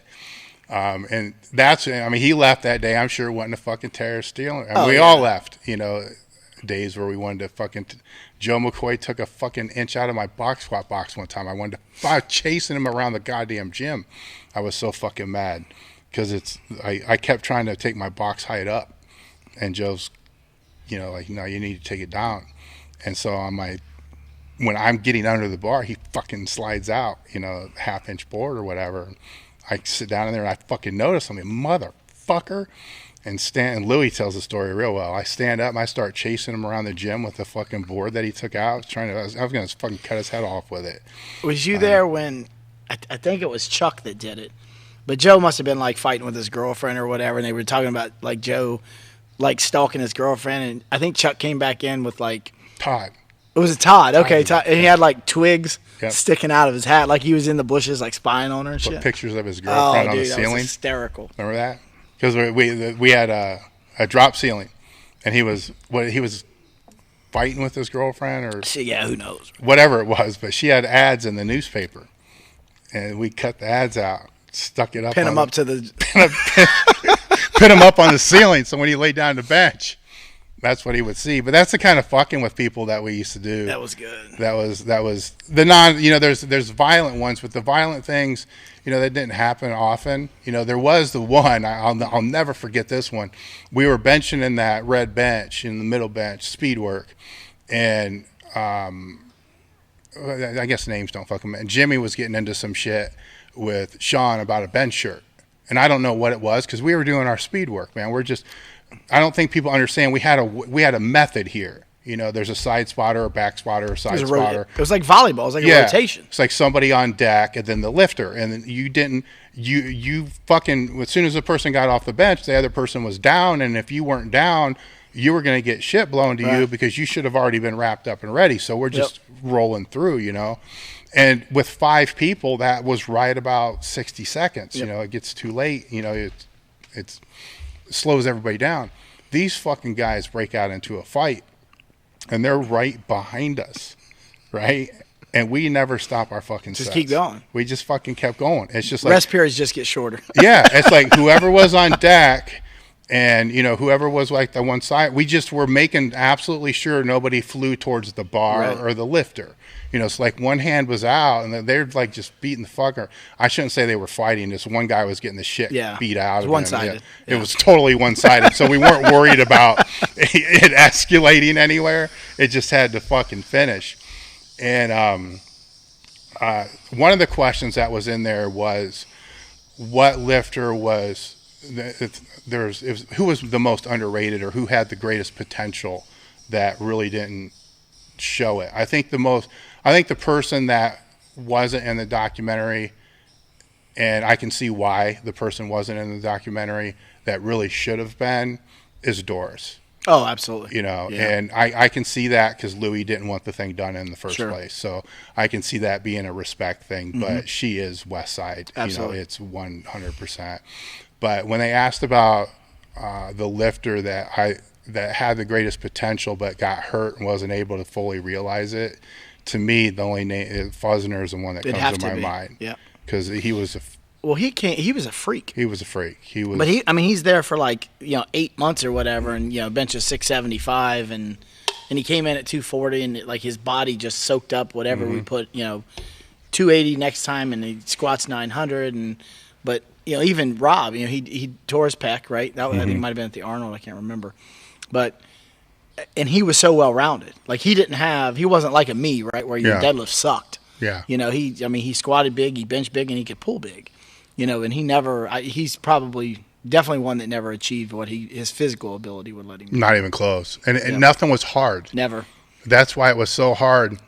It's weird too, because we had a lot of different personality types in there. You got Chuck, and then you got Zippy, Right. me, which, you got to watch with Chuck, not him getting not over aroused. Right. And I had the same issue. Yep. You had to watch that. And, I can remember, and I guess some of these are training lessons, if people are training in groups, which actually people don't do so much today. But I can remember a couple times where, and usually for me it was on squat. I fucking love to squat. I just fucking go ape shit and the speed shit. And I would start to get into that full fucking Zippy mode. Yeah. And, one of you guys would fuck me up, man. It'd be like, hold on, fucking the bar's not loaded right. Just anything just to stop. The bar was floated fine. It was just stop. And then it's then you're back down and you keep going, so you kind of learned how to do that. But Rob was one of those that you didn't never know where the fuck his mind was at. No. You would try to motivate him, but it didn't work. Now he could get mad. Yep. All right. If you could get him mad, that didn't help. It didn't help him at all. He had to be just steady. Yeah, he was even keeled. Yeah, real even, confident. Yep. If you got him mad, he was a fucking freak. Fucking come in and board press him. You guys could board press fucking a zillion pounds, and he's beating you. Yep. And I'm like, holy fuck, it's the board press, there's you, then there's 200 pounds less than the rest of us kind of moving. And then all of a sudden it's Rob and you are doing damn near the same fucking way. Holy shit. Yeah, he was a freak. The another good story I have about you is you talked a lot of shit. People are sitting here, you're fucking with people right now. You're all mild-mannered and real fucking quiet, and this is not the way you were, dude. And not at all. You need to put fucking 100 pounds back on, real quick. But we had a world-renowned strength coach come visit the gym one time. Louis didn't know who the fuck he was. None of you guys knew who he was. I kind of did because I was in the profession. And he came in, we were doing board presses that day. And it was a 2-board press. And this fucking guy, I'm not going to say his name, but this guy sits on these fucking boxes or whatever the fuck he was sitting on, which was across from that second rack. So I'm imagining it's the dumbbell rack or something like that. And we start warming up with the bar. And you look over at him and you say, jumping in? Come on, man. You jumping in? Because you're just fucking with him. It's the bar, Right. And in all fairness, most coaches did. Yeah. And they might be done at 275 or whatever it was, but most did. He's like, nah, man, I'm good. You didn't fucking stop. You did this. I don't know. You remember this? Mm-hmm. Okay. You did this the whole fucking 95 pounds. Come on, dude. You're up. And it was something different each time because I was amazed at the fact that you had a different statement. Yo, dog, it's your time. And all the way up to, it's 700 fucking pounds. And you do that. Oh, let me get this. You're just waiting to see what I do so then you can come in afterwards and beat it. Just beat me. So let me load it for you, and then you can get underneath there. This guy was razzed harder than probably any coach I've ever seen come in there. And it was because he walked in with a fucking attitude, and he didn't show anybody any respect. It was like disrespect. You get that feeling, especially with the coaches that came in. And it was rare, but some of them did. You got that feeling like, dude, just stay the fuck away, and we had one of the questions about coaches. We had a lot of coaches. No, tons. Tons of coaches. And people asked how frequently. I'd say after the first 4 years and the Demorest location, it started to become almost every weekend. Yeah. I mean, it got to a point. I know when I started doing the seminars, because Louis got sick of doing the seminars and asked me to start doing the seminars. And I started doing the seminars. And then what would happen is I'd invite coaches in, and then they would come in. Or Louis would invite coaches, and they come in. But it got to a point where it started to fucking piss everybody off. Yeah. Well, the place wasn't big enough to have 10 visitors in there. Well, we're there to train. Yeah. And it didn't matter if it was one fucking coach. Sometimes you get closer to a meet, you don't fucking want anybody in there. That's right. So Louis started blaming the shit on me. And it's fine. I ain't got no fucking seminar this time. Then at the same time I blame it on him sometimes too. So, but a lot of them, like I said, were super respectful. They would let us train, just kind of maybe like we're, animals in a cage, just let us do our shit. Let it stay. Don't ask anything. Just let us do what we got to do. And then when we're done, we'll sit there and talk to you until we got to leave. But some of us had to leave earlier, than others. And then we'd have some of them other fuckers that just wouldn't shut up, kept asking questions, while we were doing our sets. Train with us, and training with us was okay on max effort work. Right. On speed day, you're just in the fucking way, dude. I think some people didn't understand the concept of how fast we did things either. Yes. Like speed to one person is probably not what any of us would have associated. To your point, I mean, like definitely even on the speed days on Sundays, right? Like the rotation was, there was a 5-man or whatever rotation, and if you didn't have your wrist wraps, you caught shit. Oh, yes. I mean, instantly, right? Yep. Like, because we would do, 5 people, 8 sets, and you're done in, 18 minutes or whatever it was, right? Like, you were done. Yes. And you were, even when we went to Van Horn's, there wasn't a ton of stuff there for, like, accessory work, and then we'd all drive back to Demorest Road and finish our accessory work. So you actually worked out 2 places on Sunday mornings, right? So that's a lot of people don't understand the concept of that. No, it was quick, and it's also a mindset. We're in a mindset, during that process. I mean, that's why, the one thing that fucked with me when I first got there is all you guys starting with a bar. I'm like, fuck, I start with 135. It's like, and I remember Louis saying, you just mark my words. One day you're going to fucking thank me because you're going to need to start with the bar. And he's fucking right, I used to catch shit for that all the time from Jesse Callum at the meets. Yeah, it's like the bar, 95, 135, 135. And then you work it up. At the same time, you're kind of mentally getting yourself, into that mode, to where you start hitting your sets, and there you go. Were you there the day that Louis hooked up the Tendo machine to the bench? It measured the force output. No. He hooked up the fucking Tendo machine, and it was like some $1,200 machine at the time. And to measure the force output, somebody sent it to him, just wanted to know what our speed was. And how this worked out is beyond me, but it was Obradovich, Halbert, myself, and 2 other guys that were benching. So 3 of the most explosive guys in the fucking gym with a barbell. Not the strong. It's right. I have to make that distinction. There's explosive strong, and then there's fucking strong, then there's meat strong. Right. But explosive strong. This turned into a fucking dick measuring contest, because we would do the set and then look at the number, like fuck. I'm going to make this faster. So you start figuring shit out. Like, I'm just going to bounce it off my chest. I'm going to drop it, bounce it, see how fast. Within 4 sets, because now all we're worried about doing is beating the other guy's number, because that means I'm like a video faster. Game now, right? Yeah, I was like, I'm faster than you, fucker. He came in and grabbed the goddamn thing, ran it out back, and threw it in that back fucking dirt pit. Yep. Gone, because it turned into a dick measuring contest, and our form looked like fucking high school bench pressers. Yep. Just like, blah, blah, blah. It was the worst shit of all time.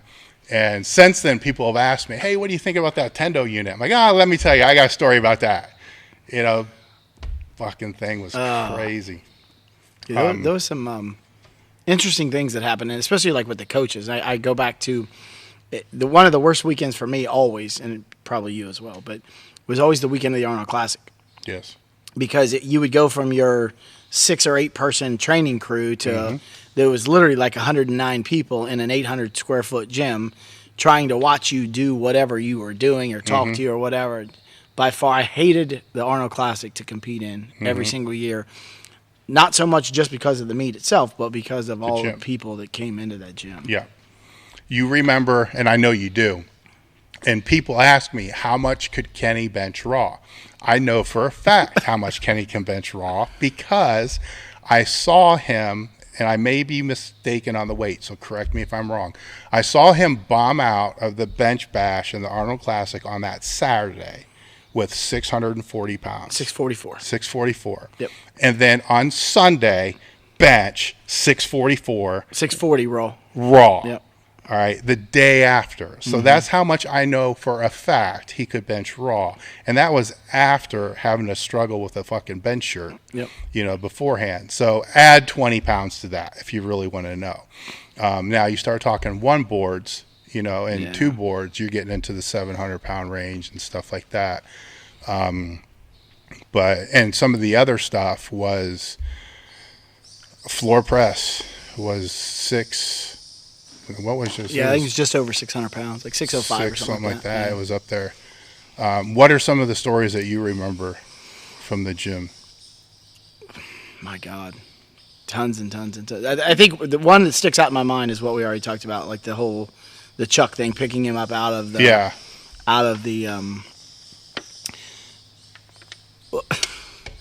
one of the best ones ever, and I hate to say it, it's funny, is Eskel when he picked the squat bar up out of the rack, and then he dumped it back in his Swedish accent, he said, "I lost my confidence." I think that rising went on the entire rest of the day, probably the rest of the month. No, that went on for like 2 years. Oh my God. I said, "I lost my confidence." Oh yeah. He you remember God, fuck it. There's so many Eskel stories. That meet we go, I don't know what the meet is, but he's getting ready to squat. And fucking Chuck comes up, smacked him on the back, whacks him on the back of the neck, and knocks him fucking over. He looked like a turtle. Yeah, so Eskel, flailing around. Eskel's all wrapped up in fucking gear, falls straight on his face, and then finds a way to like wiggle onto his back, and he starts screaming in his accent, "I can't get up, I can't get up." And then somebody had to, and by this time Chuck had jumped over the chairs that were in the little warm-up area and ended up in the kitchen area of the hotel, like found the kitchen just laughing. And we pick Eskel up and he goes and squats 800 pounds, right? But God, that was funny as hell. The other one was something with paper like fell over a fucking chalk box at a meet.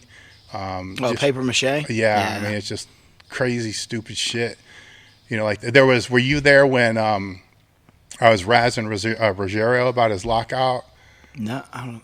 You have to remember this one because he'd fall asleep putting his shoes on and shit like that. Because I mean, just standing in the gym, this guy would fall asleep. Yeah. Leaning against the reverse hyper, he'd fall asleep. It's just we would always give him shit because he couldn't lock anything out. It's right tricep from where he tore it. He just couldn't lock it. So there was never a day that we didn't give him. I mean, tell me if I'm wrong. I mean, no, it's true. Every fucking workout. time, it's like your fucking triceps suck. It's terrible. Well, there was one day that he was using that black bench over by the windows.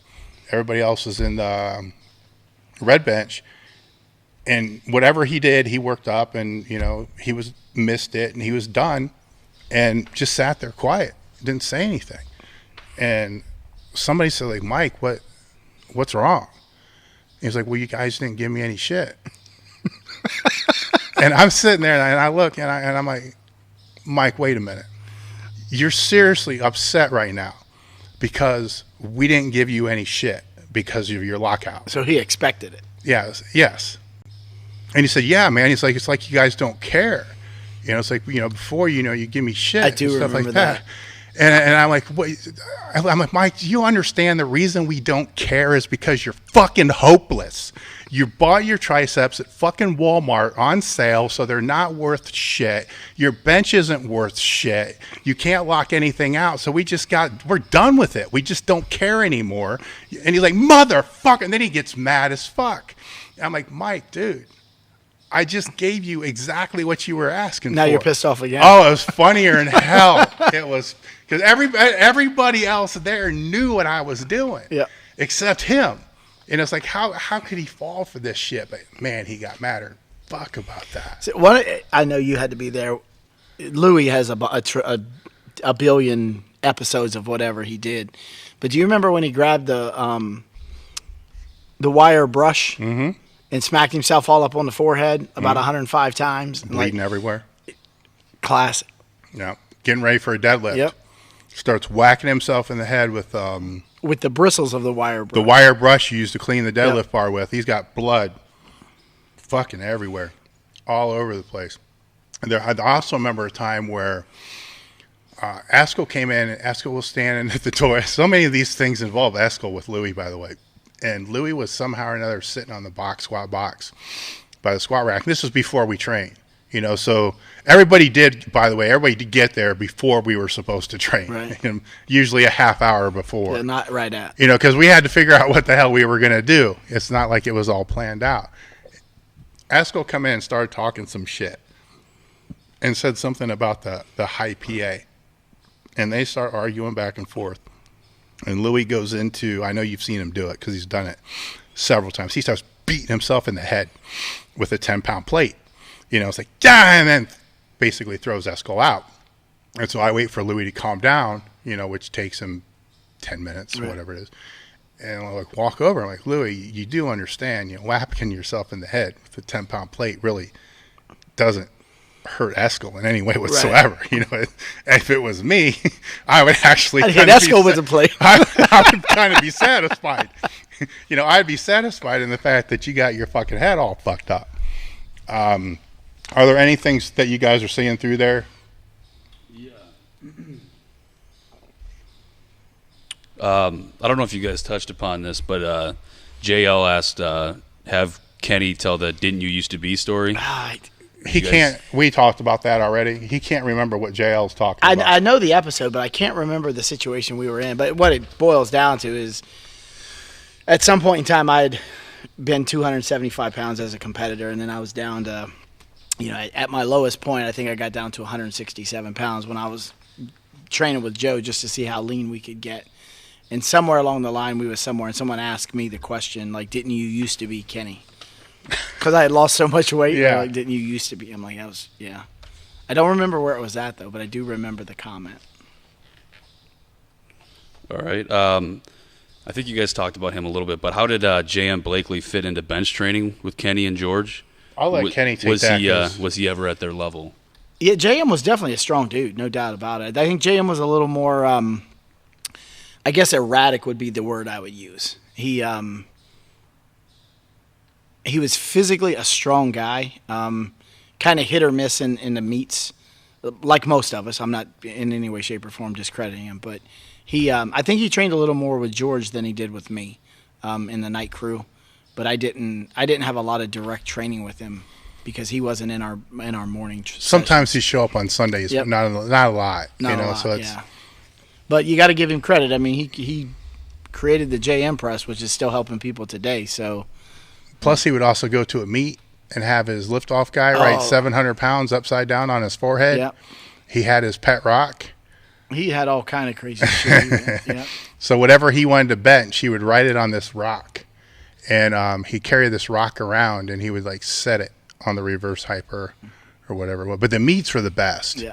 Because he would either, be meditating or, sitting Indian style. He was very eccentric. Very eccentric. And but the weirdest one I think is when the dude had the 700. I think it was 700 pounds. Yeah. Wrote on his forehead Well, the worst part was that his shorts were all the way up his crotch, and he's handing off to him. Yeah. That was the funniest part. Oh God, holy shit. Yeah, but he was a strong dude. There's no doubt about it. Yeah, he the biggest thing with him, I think, training wise, is he liked to come out and train with George on the max effort stuff. Mm-hmm. He didn't necessarily agree with the speed work. Yeah, he'd like to train heavy. Yeah, what he told me is that he's already fast enough that he wasn't going to be able to get any faster. And I mean, what he did worked. He would go from how the hell he would go from 198. Yeah, I was gonna say he was a master at cutting weight. Holy fuck! Yeah, he was a master at cutting weight. All right, we got a couple from the live as well. I'm assuming this one's directed towards Kenny. It is, do you still talk to Louie, and are you welcomed at Westside? I haven't talked to Louie in quite some time. As far as being welcomed, I couldn't say that I wouldn't be. I think the last time I ran into him was at a meet probably, it would have to be 8 or 10 years ago. I was there just spectating. But it's been quite a while since I've ran into him. Okay. I know you guys talked about one fight earlier, I think, but what was the most violent thing you witnessed at Westside or at a meet involving people with Westside? At a meet, it had to be in Virginia at the Nationals when the Grimwoods were there. Tamara Grimwood, her husband, took Louie's teeth out. Yeah, and I don't know what was said. They said Louie said something about like her wrist wraps or elbow wraps or something was illegal, and we were in a hotel ballroom that had that divider. And I remember just seeing the divider just go like all the way down. And you come out and Louie's tooth's missing, he's bleeding, and Grimwood's, all pissed off, and they just go right back to the meet like nothing ever happened and it was over with. But that was... Yeah. I mean, even the stuff in the gym, it kind of was portrayed like there was fights in there all the time. If there was a fight, it was usually just like somebody pushing somebody pushing them back, just kind of like a friendly push that just got a little out of hand. And then it would end in quick. Yeah. Or Dameron broke Louie's arm, and that was like just fucking around in an arm bar. Yeah, I actually think, to me, the violent part of it was really just the competitiveness of it. Yes. That's really what it was. It was people like yourself who get into that zippy land, or Chuck, who's highly intense, and people like that. It comes across as violent, but in reality, it's just that competitive nature of everyone in there just wants to win every day. Yeah, controlled aggression. Yeah. Is basically what it is. All right. Bob Coe mentioned going overboard with bands. I'd love to hear some stories of when you learned what was too much. I was with Louie when he first got the bands, and that was a fucked up experience because it was on a Saturday or Sunday, because the bench day kind of moved around a little bit. And he wanted to go to this basketball clinic before we trained. I'm like, oh, fucking give me. Maybe it was a Friday. I don't know what it was. But we go there, and Hartzell's there, and there's all these bands, and Dick's doing the stretching shit. And I'm watching all this, and I'm like, man, I don't want to lay on the floor and do this stupid shit, And I grab one of the bands and, like, press it, like a bench press behind my back. And I'm like, yeah, I don't really know what the fuck this is going to do outside of a barbell, Right. So Louie just throws down a few $100 and grabs every band he has, and I'm so fucking confused. Like, what the fuck are we're not going to be doing this shit, right? And so when we're driving back, I ask him, like, what exactly do you plan on doing with this shit? Because I don't really get this stretching thing. So like, oh no, we're going to put them on the bar like chains. And I'm like, oh man, this is going to be fucked up. And then we started, you were there when we started, they'd have a little slack, and then it just got fucking crazy to where you guys, I remember one time it was, I think you, JM, or you and George, there was so much fucking band tension. All I tried to do was get it out of the rack. Couldn't get it out of the rack. I couldn't get it out of the fucking rack. Yeah, I remember that. Like, oh my God, I can't get the fucking bar out of the rack. And they're like 3 blues. But I pushed it with the Circa Max on the squat enough to fuck my shoulder up for life. But you guys are the ones that pushed it on the bench. So yeah, George was a whole lot deeper into the bands than I was. For whatever reason, maybe I didn't give him enough time, whatever, but I actually preferred like the chain work. And I guess maybe it's just in my mind, you relied on what really got you strong, which was like the floor press and the board press and the tricep, rollbacks or whatever. And so I never really got as far into the band work as some of the people did. Yeah. So not saying that it wouldn't have worked or that, it caused anything else, but I was actually,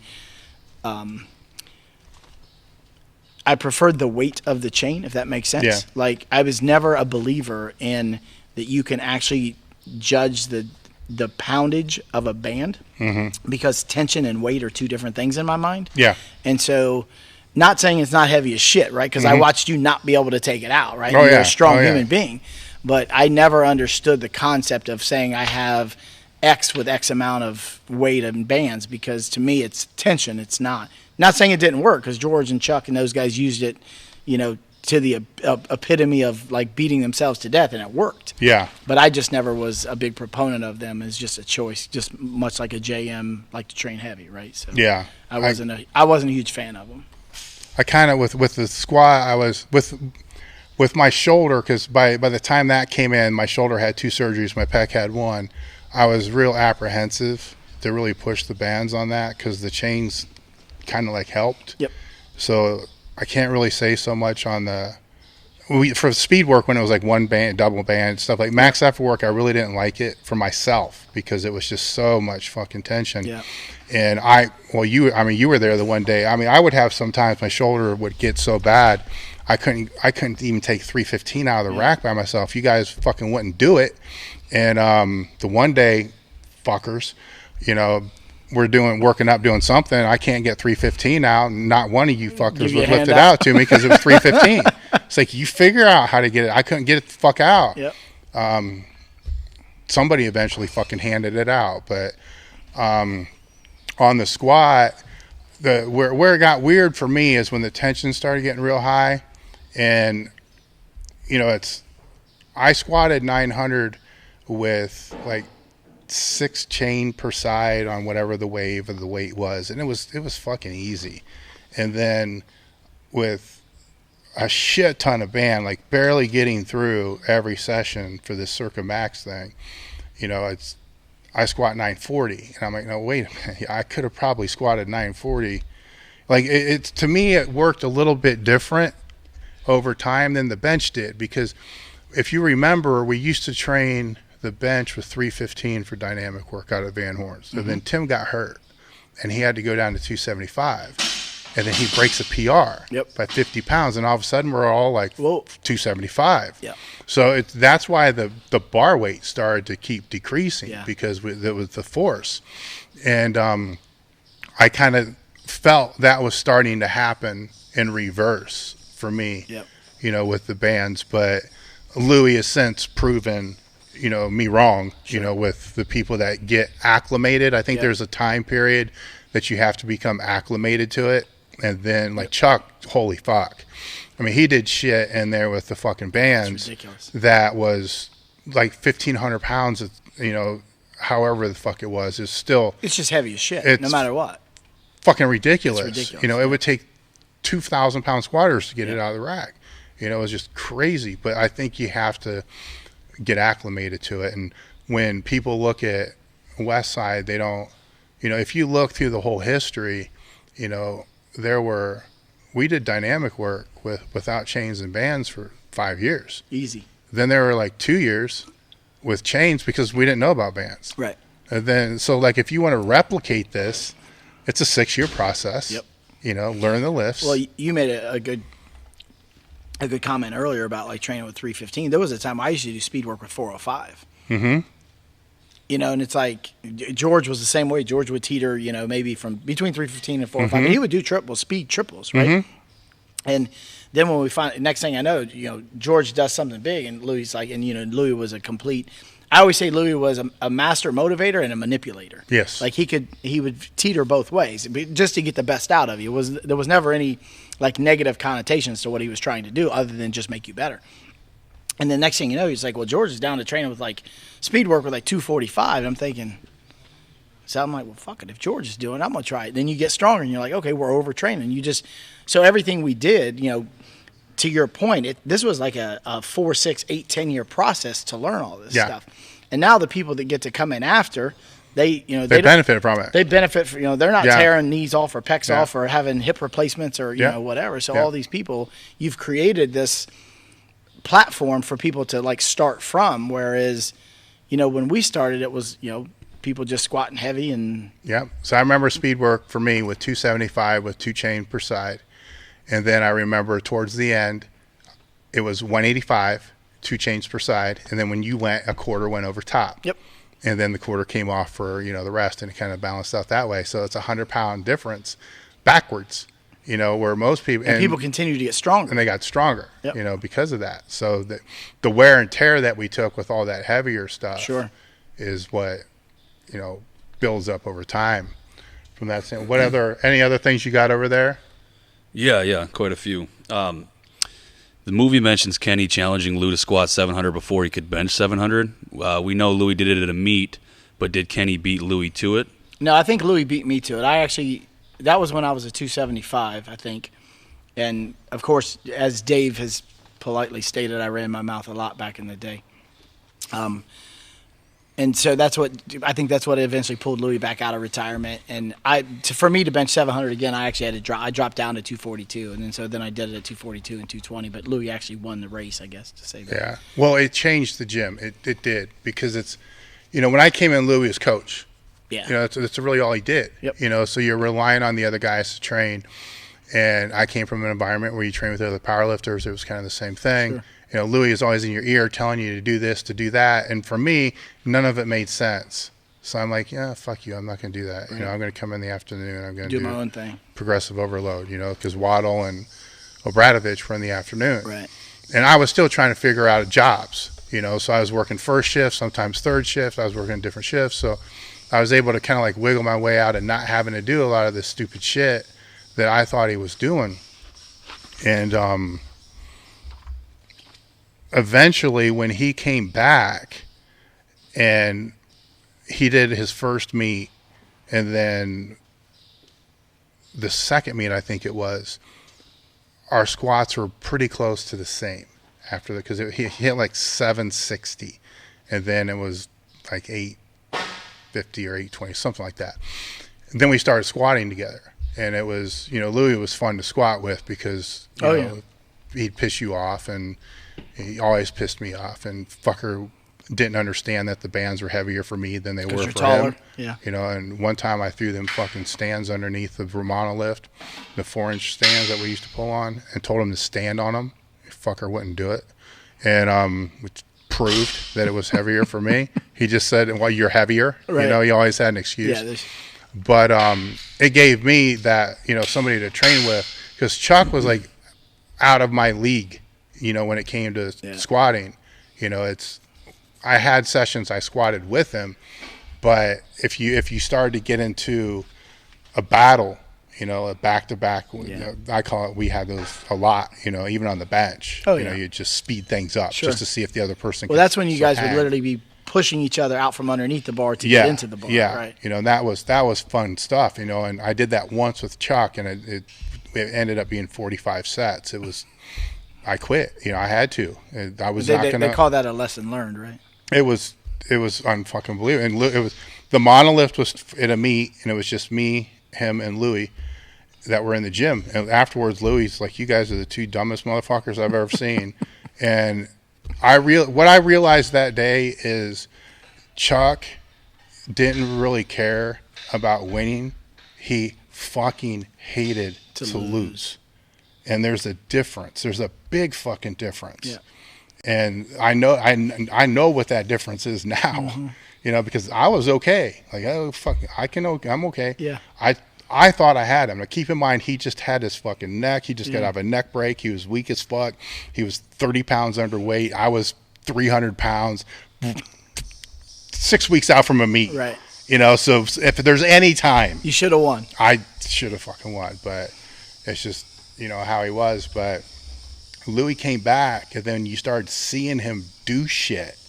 And now I look back being 50, like, holy fuck. Oh, yeah. Holy fuck. I processed that the same exact way when I watched the documentary again. I just got back from vacation, so I downloaded it and watched it a couple of times each way on the flight. And going back and listening to that, being 46 now, and the numbers that he actually accomplished puts it into a different perspective now because you're now that age. Yes. And I'm fortunate. I haven't been through any major surgeries. Yeah. I haven't had any. So whether I got out at the right time or whatever. Yeah. But thinking about, the war he put his body through and what he actually came back to do. So it's now that you can comprehend it, before, when I was doing that kind of, I was 21 years old when I benched 700 the first time. What would I know about even being 40, let alone 50? So, well, it's a good thing that we were the ages that we were at the time because we would have given him respect for being 50, where we didn't. That's true. That's a good point. We treated him just like he was us. Yep. Like, you should be able to fucking handle this the same way we can. If you can't, then you're fucking lame. Where, if there were older people in there, even for a basic comparison. And so who benefited more, us or him? Because he probably would have never done what he done if he would have had the respect of his age. No, he wouldn't have. I think, us being assholes. I know for a fact I would not have treated him the same way. Right. I know if I knew that he feels like I do now, right, there's no way. Right. There's no fucking way I would have. And that just goes back, that just plays back into everything we did was to push one another. Mm-hmm. It wasn't a dislike or a hatred or anything like that. It was truly just to make everybody better every day. What else you got? All right. In the documentary, Mark Bell was very critical about Louis not embracing the shift towards raw lifting. How do the two of you feel about that topic? I don't know how much we can really comment on it because we were out of the sport beforehand. What I will say is, in Louis' mind, there's, and I guess, in a way, I was in the sport for a long time. Kenny was in the sport for a long time. It was always geared. So when I hear all-time world record, to me, that's the all-time. I think in the documentary, Dave Hoff actually made a good point because he said, I'm not here to break raw records. I'm here to break the record. Yeah. Or something, Yeah. But it's still it's all semantics. So it all kind of falls into its own place. But I don't think in Louis' mind, because he, as Joe Rogan said in the podcast that he had with him, Louis kind of lives in a bubble that he's not dodging anybody. I think he genuinely don't give a fuck. He's always felt that, he's got the strongest gym in the world. And if you look at the numbers and the history, it doesn't lie. There's really nobody that can come close, to what that is. And if they want to beat him, they got to do it on his terms, because that's kind of how he always was. That if you're the top of the, you got to go where they are. But I see what Mark's saying. Sure. If the sport's all shifted this way and you are the best. But at the same time, and this is going back to when we were talking about the coaches, one high school or one college probably has, if it's a smaller school, probably has more student athletes than number of multiply lifters in the sport today. Mm-hmm. So there might be 500 multiply. It's that low now. Yeah, it's that low. So 500 or 600 multiply lifters, right around there. All right, let's say it's double, then two schools. Matt Rhodes was out here a couple weeks ago. He's responsible for 450 some athletes. I know coaches from schools like that have all their players do conjugate work. All right, so one school, and there's hundreds, if not thousands, of schools that are using conjugate. One school, two schools actually exceeds the number of multiply lifters. So you can't say conjugate training only works for multiply lifters when multi-lifters probably make up less than 0.5% of all people who use, Westside type methods. Yeah. Just look at all the coaches and all the places that we went.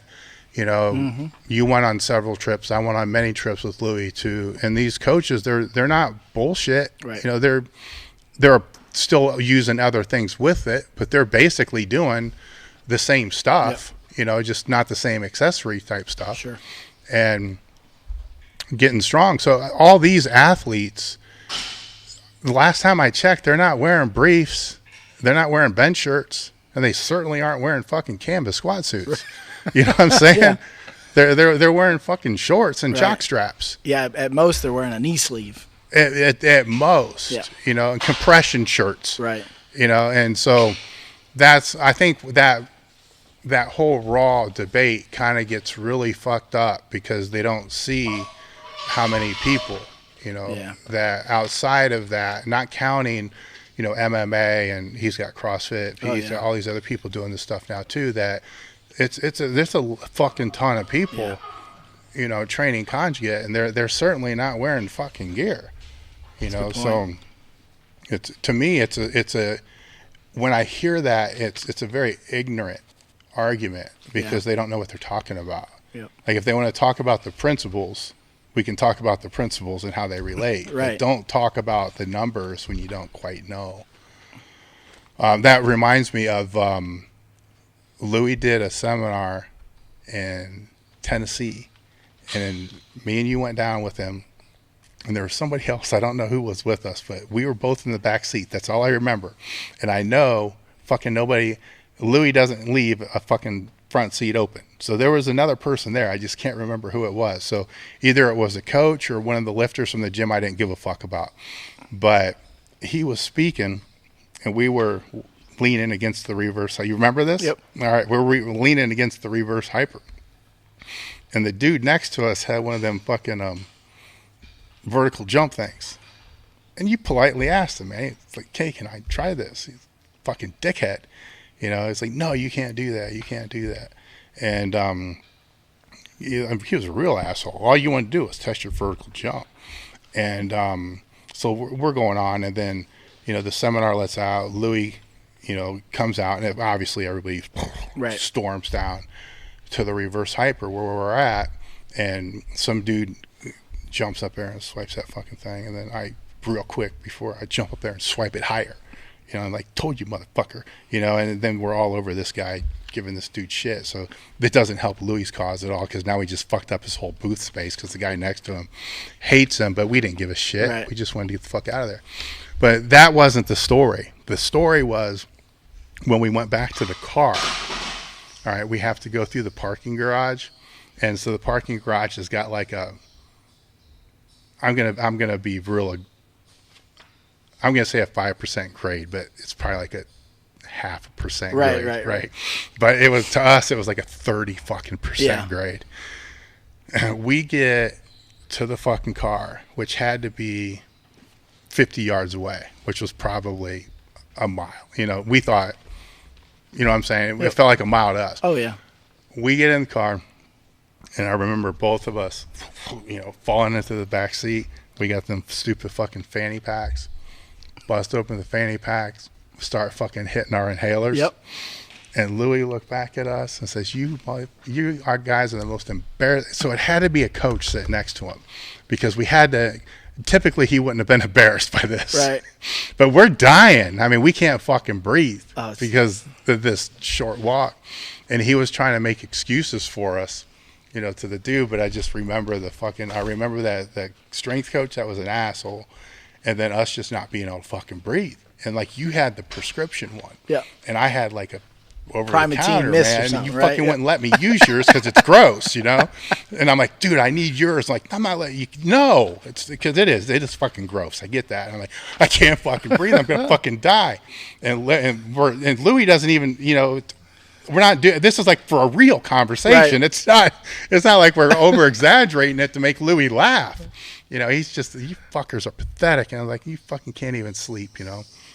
I hadn't slept an hour. Yes. More than an hour. What else you got? All right. Apart from Chuck and Matt Dimmel, who was the fiercest competitor in the gym?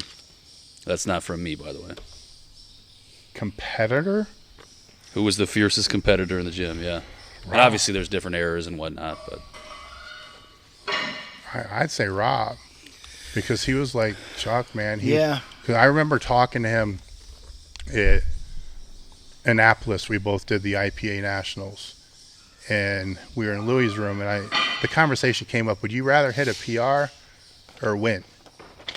He was like, well, there's no doubt, a win. And I'm like, what if it was like a 100-pound PR? It's like, if it's a 100-pound PR and I lose, fuck that. Right. And I completely didn't get it. Right. And so we agreed to disagree. But it was at that point, I'm like, okay, there's something here that I'm not getting that Chuck has and he has, but I don't have that. Yeah, I think I would have to. The word competitor is a little bit, because there's competitors in the gym, there's competitors in the meets, right? So some people who could perform in the gym could not perform in the meets, right? And the way I looked at it, I look at that question as a competitor is, like, win or lose, who comes back hungrier, right? And so I always appreciated and admired George, because George bombed out a shit ton, right? But that dude was persistent. I mean, he was in different weight classes. He would try different things. So when you talk about a competitor, like, I look at someone who never, like, they never stopped trying to find a new avenue, like, to continue to get stronger, right? Obviously, Chuck has a level of what I would deem as, like, controlled insanity. And that's where the perception of Chuck's, obviously he's a fierce competitor, bar none, right? But he has a stigma that follows him, right? And it actually, I think somebody kind of talked about it in the documentary. Like, when you were at meets and they called Chuck, the whole place stood up, right? We stood up, but there was so many other competitors in that gym that would do whatever it took to win. Like, I go back to, like, the Joe McCoys of the world and, George and people like that were, I think they had the same level. I think Chuck has just kind of an aura about himself. Yeah. Those guys were easier to handle, though, too. Chuck was, because I handled him in almost all the WPO meets. He's hard, man. He's a hard Well, I think that's why handle. Chuck never, in my opinion, he was never able to total what he should total, because he got too far out. He got too far out. You actually had to talk him down. Yes. Instead of talking someone up, you had to talk him down. Yes. My biggest problem with him was kind of exactly what you're talking about, is I could have him talking about completely different shit, just fucking around, laughing, just talking normal, all the way up until, it'd start being called, and then, he'd start getting, internally fired up. I'm like, dude, just chill out, man. Just, you don't need this right now. Right. And then fucking Chicken Hawk or Co, or everybody would start coming over. So then my job became just keeping these fuckers away. Yeah. Because and it was pissing me off, because it's like, I got him where he needs to be. Just stay the fuck away. And over time, I think they finally kind of got it, and even that wasn't a guarantee, because once he hit the box and it got out there. Well, I think in their mind too, they thought they were helping, and in reality, they were hindering. Yes. What he was trying to, because he would take it all and internalize it as, like, energy, right? When in reality, he needed to flip that switch about 3 seconds before he got to the bar. And if it was after he was at the box, so if he's at the chalk box, then I didn't care. They could say and do whatever they wanted, because his mental state was not going to change. You weren't pulling him back from there. So you were not going to be able to bring him up any higher or pull him down. I just wanted him to get there at the lowest state possible. Conserve his energy. Yes, because I knew it was going to go way up after that. But and he was a real tough one to call too. Yeah. Because he would get to a certain point, because he set back so far, he'd fall over. Yep. And so, I remember one meet, suit was a little fucked up. Something was a little fucked up, that, the bobbling was happening sooner than it should. And I was calling parallel, maybe borderline high parallel. I mean, not super high parallel, because, I wanted it to pass, what I'm saying? But I was trying to get as much as I could get so he wouldn't fucking fall over. Yep. And missed on the first one, he fell over. Got it on the second one, he got reds. The third one got a little bit lower, he got reds. And I'm like, oh fuck, I don't want to deal with it. This is not going to be good. And afterwards, he's like, dude, you did exactly what you were supposed to do. Right. It's like people, they don't, like I said before, they don't realize that he was the guy that was in the gym first, setting everything up, putting all the weights away. When I essentially bombed him out, I take accountability for that. Right. And he took accountability for it. It was him. And no issues, no problems, just went about it. And it was fine. It always was. It was a weird fucking place to be. I mean, if people want to get to the reality of the gym, it was a weird fucking place to be, because some things like, Louis, he would tell you one thing, like you need to do this, and then fucking an hour later, he'd tell you the complete fucking opposite. Yeah. In the same workout. Yeah. Or he would tell you something, or he'd be all over your shit. And then the next week, not all over your shit. And it was, and I remember asking Chuck one time, how do you fucking deal with this? And he said, Dave, I just look at him and I just see straight through him and I just nod my head and I don't listen to a word that he says. And then I just walk away. And he says, and I'm like, well, fuck, that's not really helping you a whole lot. And, but anything major, everybody else is going to kind of pick up on because of that standpoint. But that was the part for me that was the hardest is, you're trying to do what he's wanting you to do. Sometimes he wanted you to do things that you didn't quite jive with. Right. All right. So you're trying to figure out how to tell him that you don't jive with it, but make it his idea. You know what I'm saying? It was like reverse psychology. Yeah. It's like fucking chess. It's like, how do you do this? And, not become part of the conversation, sure. Where after you leave, it's like, hey man, we need to talk about throwing Dave out. Right. And I'm sure that happened several times. The way it did fucking everybody. So let's take a vote. Right. There's the vote. And that's where I had, if there's issues that I had, some of the things I didn't understand were like I understood like the obvious, like the one guy Corey when he, I understand that. I understand. People not showing up, sure. Not going to meets, I get all that. But some of the other ones, yourself included, that were votes that were not unanimous. Right. I didn't get that. It's like, it didn't really sit well. Yeah. Because it's, if this is, somebody that's been here for so long, keep in mind Chuck got thrown out too, so, I don't think there's like maybe 3 people out of the whole history of the gym that never been thrown out. Right. Doris is one. Right. And he may have thrown her out. We don't know about it. Yeah, we don't know about it. And we don't know. But it's just that was a weird one because I did see one question about that. What the reason for it was, and it was I'll speak for you. Sure. And you wanted to go into full powerlifting. You did everything that you wanted to do in the bench. And I mean, what else is there for you to really do, And you came in through powerlifting, you wanted to go full powerlifting. So you went full powerlifting, drop down, and your deadlift fucking sucked. You knew it. We knew it. Fucking everybody knew it. Yeah. So Stevie Wonder knew. Everybody knew it. So you wanted to try something different for your deadlift. Yep. And I think I remember this fairly clearly. And you come in on Friday, help us. And then you'd either go to Cleveland or you'd come in on Saturday and you'd do whatever training it was for your deadlift. So it wasn't like you weren't there. Right. You were just not doing what we were doing, which this is where I had the problem with that whole vote. Like, how's this different than when he was a bench specialist and was just doing lat work? Right. You see, I just didn't, he's still here. You know what I'm saying?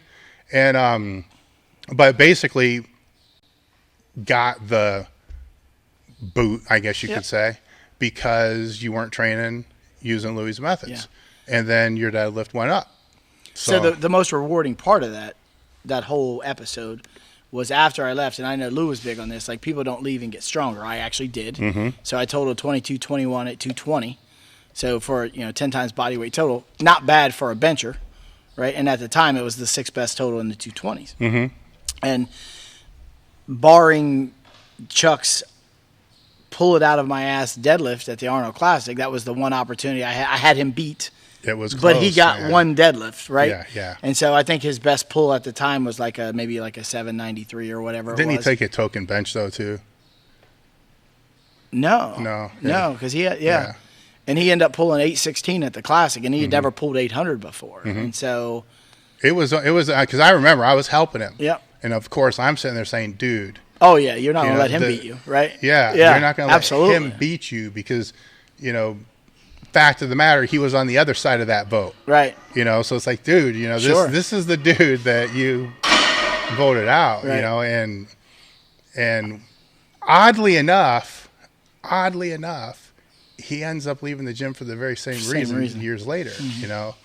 Which I don't think anybody has any animosity, towards anybody looking back on the whole thing, because you can see it all in the whole big picture. But the one thing I can say that you didn't experience was, and it's maybe it's a Dimmers thing, right? When we went into the new place, it wasn't the same. The place they're at today. Yes. Okay. It just wasn't the same. It was way bigger. Yeah. We were in Demhurst. We were forced to always watch each other. Mm-hmm. So if three guys were squatting, you always had somebody. There's nowhere to go. Yeah, there's always somebody running the lift, even if they're doing reverse hypers or lats. There's always people right there. Right. Where at the other place, it was like 5 times as big. I mean, it seemed 10 times as big. It could have been 20 times as big, for that matter. So you would help the first group squat, then you would go, and it'd be like, where the fuck? They're on the other side of the gym fucking doing reverse hypers, and I was like, where in the fuck is everybody at? And the guys that are there now can't relate to this, because they can't relate to having a gym that was so small that we were bumping into each other on accident. Yeah. And we were. I mean, especially if you had 2 racks going. Oh, yeah. I mean, you're bumping into each other all the time. Well, I think if I recall, as close as the monolift and the red rack was to each other, you couldn't have spotters on both. No. It was too close. No, and now it was that I had it wasn't the same thing. I tried to make the best of it, the best I could, and I just always had a hard time with it. And then faces changed, Sure. So people I trained with weren't there. Stafford was there. I mean, there was people that were still there after I left, then Chuck, and then, it's like, holy shit, that's who's here that I even fucking know, and who knows me. And then my shoulder locked up. So I'm not going to blame this on Louis. It was a mutual idea. But we had this, and it was a good idea in theory, this idea to train for a meet for 12 weeks with the safety squat bar just to take the stress off our shoulders. And then during Circuit Max, we would go to a buffalo bar or straight bar and put our arms back and squat normal. That way we're not tearing the shit out of our shoulders. Sure. I never grabbed the bar again. I never, and dumbass me, I never did anything to maintain the flexibility. Right. And at that part, it was like, okay, I need to see the doctor and they need to do a replacement. And that would have been a total replacement. The success rate's not good. And at that point, it's like, you know what? I'm not even mentally here. Right. Jim had left before that. So it's like, I'm just not mentally here. This isn't the same atmosphere. It was a good atmosphere. I'm not going to say it's a bad atmosphere, but it wasn't my atmosphere. Yeah. It wasn't what we created. You understand. Yep. It wasn't, and they've done way bigger numbers. Sure. So obviously they figured out how to make it work in that place, but it just wasn't. It wasn't the same 4 walls. It was just a different. Yeah, I was only ever in there one time. I think I stopped in. Yeah. I can talk to Lou, but again, years ago. So. Yeah, I mean, everything's there. You need to get strong. Yeah. I mean, Louis is there. Everything you need to get strong is fucking there, 1,000%. And getting the lifters, he still has the same problems. And people don't get this. Like, I can remember at least twice where it was a morning training session, and it was me, you, Chuck, and Louis. That was fucking it. And then Louis saying, where the fuck are we going to get new lifters from? That was it. That was the morning crew. Morning crew, yeah. That was it. 3 times I remember. Yeah. 2 I know for sure. 3 I think there might have been somebody else in there. But it was that low. And it's like, fuck, then somebody would come in. Yep. Then they would know somebody, then it would build back up. But I don't think it was ever really more than 7, 8. 7 or 8 maybe. 2 rotations on a monolift. Yep. 1 rotation on a max. Because as they phased in, they phased out. So you had the Ruggierios come in and the McCoys would leave, but you're right. I don't ever recall it being more than 7 or 8 people. Yeah, that's why I was saying when I was emailing you, it's hard to sit down and have a discussion. to talk about, say, the 90s in regards to that documentary. Because everyone wasn't there at the same time? Yeah. Because you don't have, there's very few people. I mean, you could put Chuck at this table, Sure. I suppose, and Amy Yep. and Louie, and that would be really the only people who could talk about that full The longevity of it. Yeah. longevity Yeah. of that one time period. That's a good point. Now when you talk about, after me, obviously I can't be part of that conversation, nor can I be part of his garage. Sure. Or even the Demmer, the bingo hall for that matter. That was just a couple time thing. But the Dimmers, I know that real damn well. Mm-hmm. Somebody asked what was the grossest thing, and the whole fucking gym was pretty fucking gross, but the bathroom was nasty. The bathroom was nasty. I mean, I would not shit in the bathroom. This is how, you remember Todd wouldn't even put his socks on the fucking floor of the gym. Yep. He would lay down like a shirt when he would change his shoes. Yep, I do remember that. Yeah. What else you got? If you could have chosen anyone not already at Westside to have trained with you guys during that time, who would it have been? And also, how on earth did you all eat at Bob Evans every morning? Which I think they still do, right?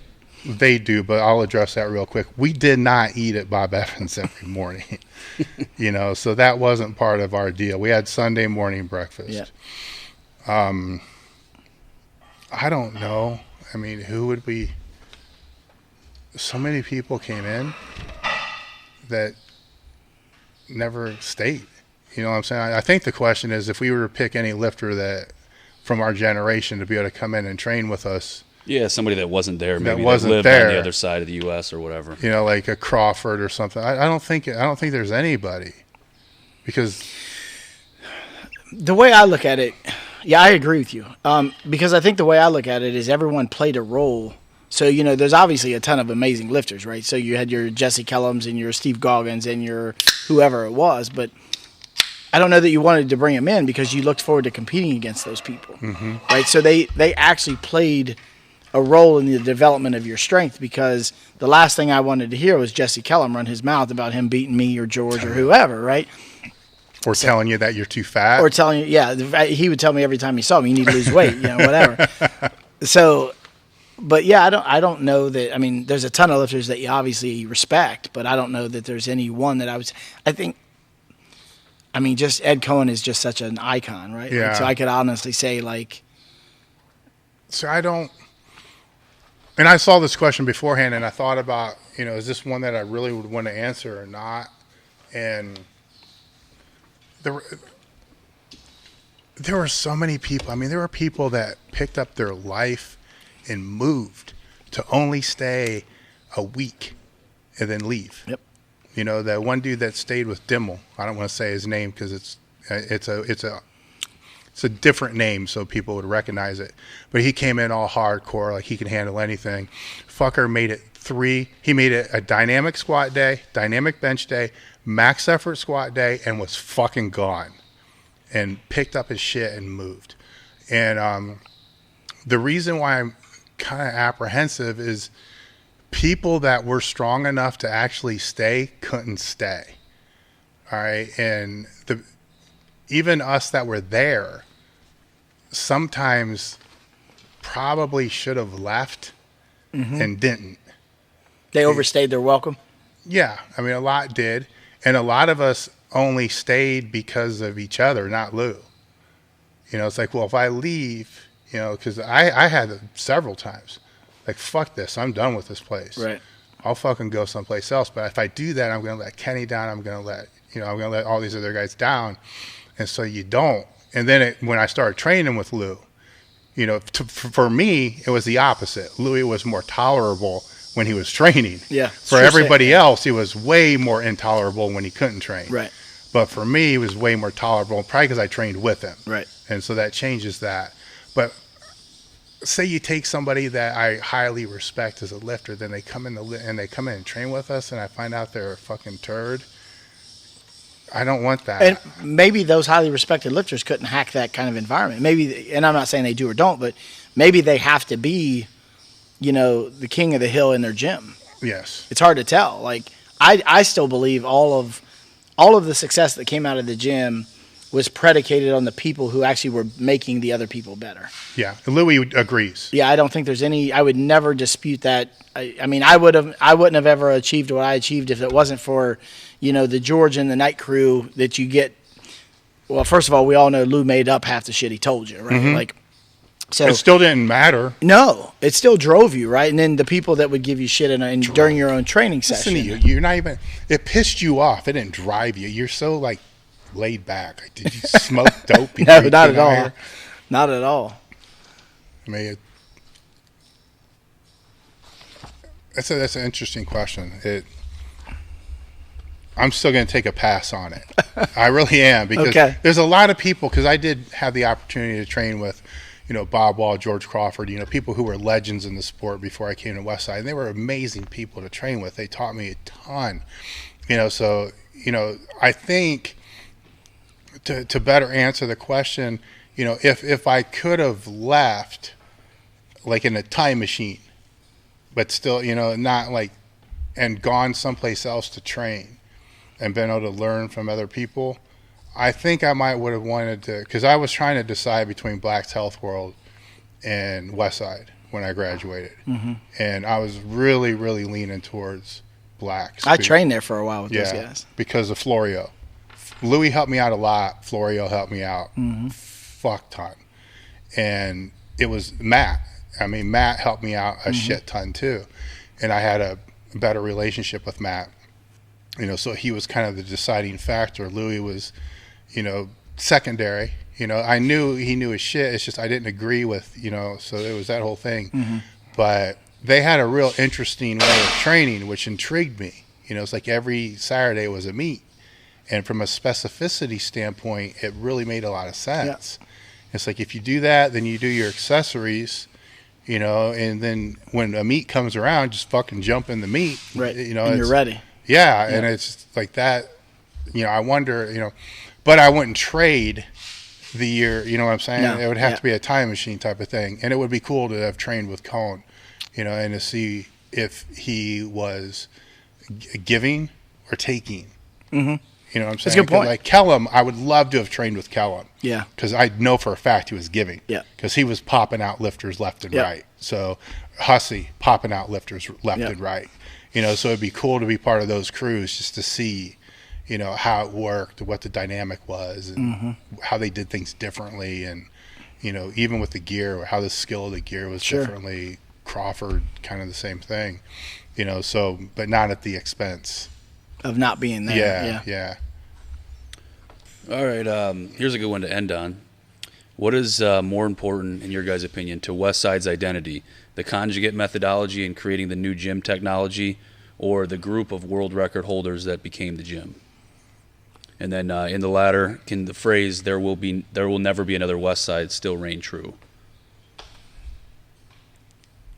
And in what context is this to be answered?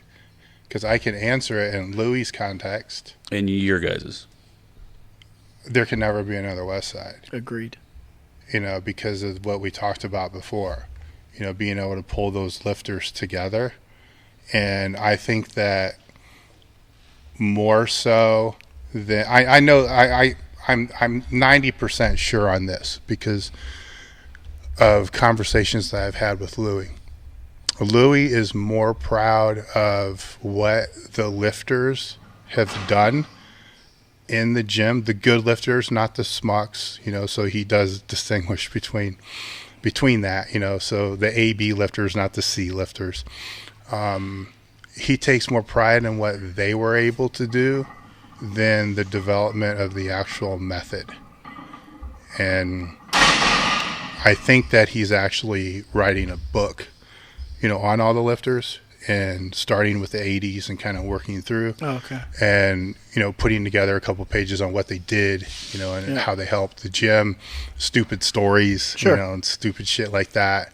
And because of that reason, because he knows that's without them, none of the other stuff would have come about. Yeah. So that would be my answer. Now, what's going to live on longer? The method that he's created, or the heritage and memories of Westside, well, the methods, obviously. Everybody gets forgotten, so, I mean, who was I'll ask most people out there, I mean, you might know, I know, who was the first person to squat 1,000 pounds? Most people today have no fucking idea who that was, or, those things get forgotten. People get forgotten, methods like this that work and that become replicated. Yeah. As long as the only thing that I would like to see more of is more credit given to Lou, because a lot of people are taking a Westside method, a conjugate method, and they're putting their twist on it. Yeah. And some of it are big twists, so I if I was Louis and I saw some of them, I'd say, fuck no, that's not fucking, I mean, it's twisted so fucked up that it's really not, anything close to that. But I still think that credit should be given, where it's due, because it's his legacy. While he says it's our legacy, it's really his legacy. Yeah, I look at it both ways. I agree with what you're saying, because there would be no us without him. Yeah. Right? But there's a part of me that says there would be no him without us. Mm-hmm. And us means all the people that came before us. He knows that. He knows that. So I would definitely agree with that both ways. The methodologies have become the baseline for like all sport training going forward, right? So that'll be around much longer than any record anyone at Westside ever set or any person is remembered, right? Yeah. To your point, half the lifters, if you walked in the gym today, half the lifters probably don't know half the people in the 80s and 90s, No. So it's like they're already 10 years later, 20 years later, they're already forgotten about. So well, you can take probably Stafford, Fusner. Yeah. I mean, they'll know me because I'm still involved in the sport. Right. Most of the guys could probably walk in there now and no one would know who they are. No. Because I don't think there's Amy. I mean, she's still fucking there. How the fuck? What the fuck? I mean, she lifted in the women's pro-am. It's just like, I'm like, what the fuck? What are you doing? Yeah. It's like, holy shit. She's crazy enough to do it too, though. Yeah. Is there anything that was really directly, heavily oriented to the movie, the documentary, or anything that anybody wants that it's going to pop on the chat? Let me check quick. I don't know if this was in the movie, but it said, was Chuck really capable of a 1,300-pound squat like Louis claimed? I'm not going to comment on that. I'm not going to say one way or another. I mean, you either do it or you don't. Right. Speculation is not part of powerlifting. And in other words, what we used to say is take it to the meat. Take it to the meat. You can talk all you want in the gym, but you need to take it to the fucking meat. That usually ended every conversation real quick. So maybe we can just end on that. Yeah. Take it to the meat. Fair enough.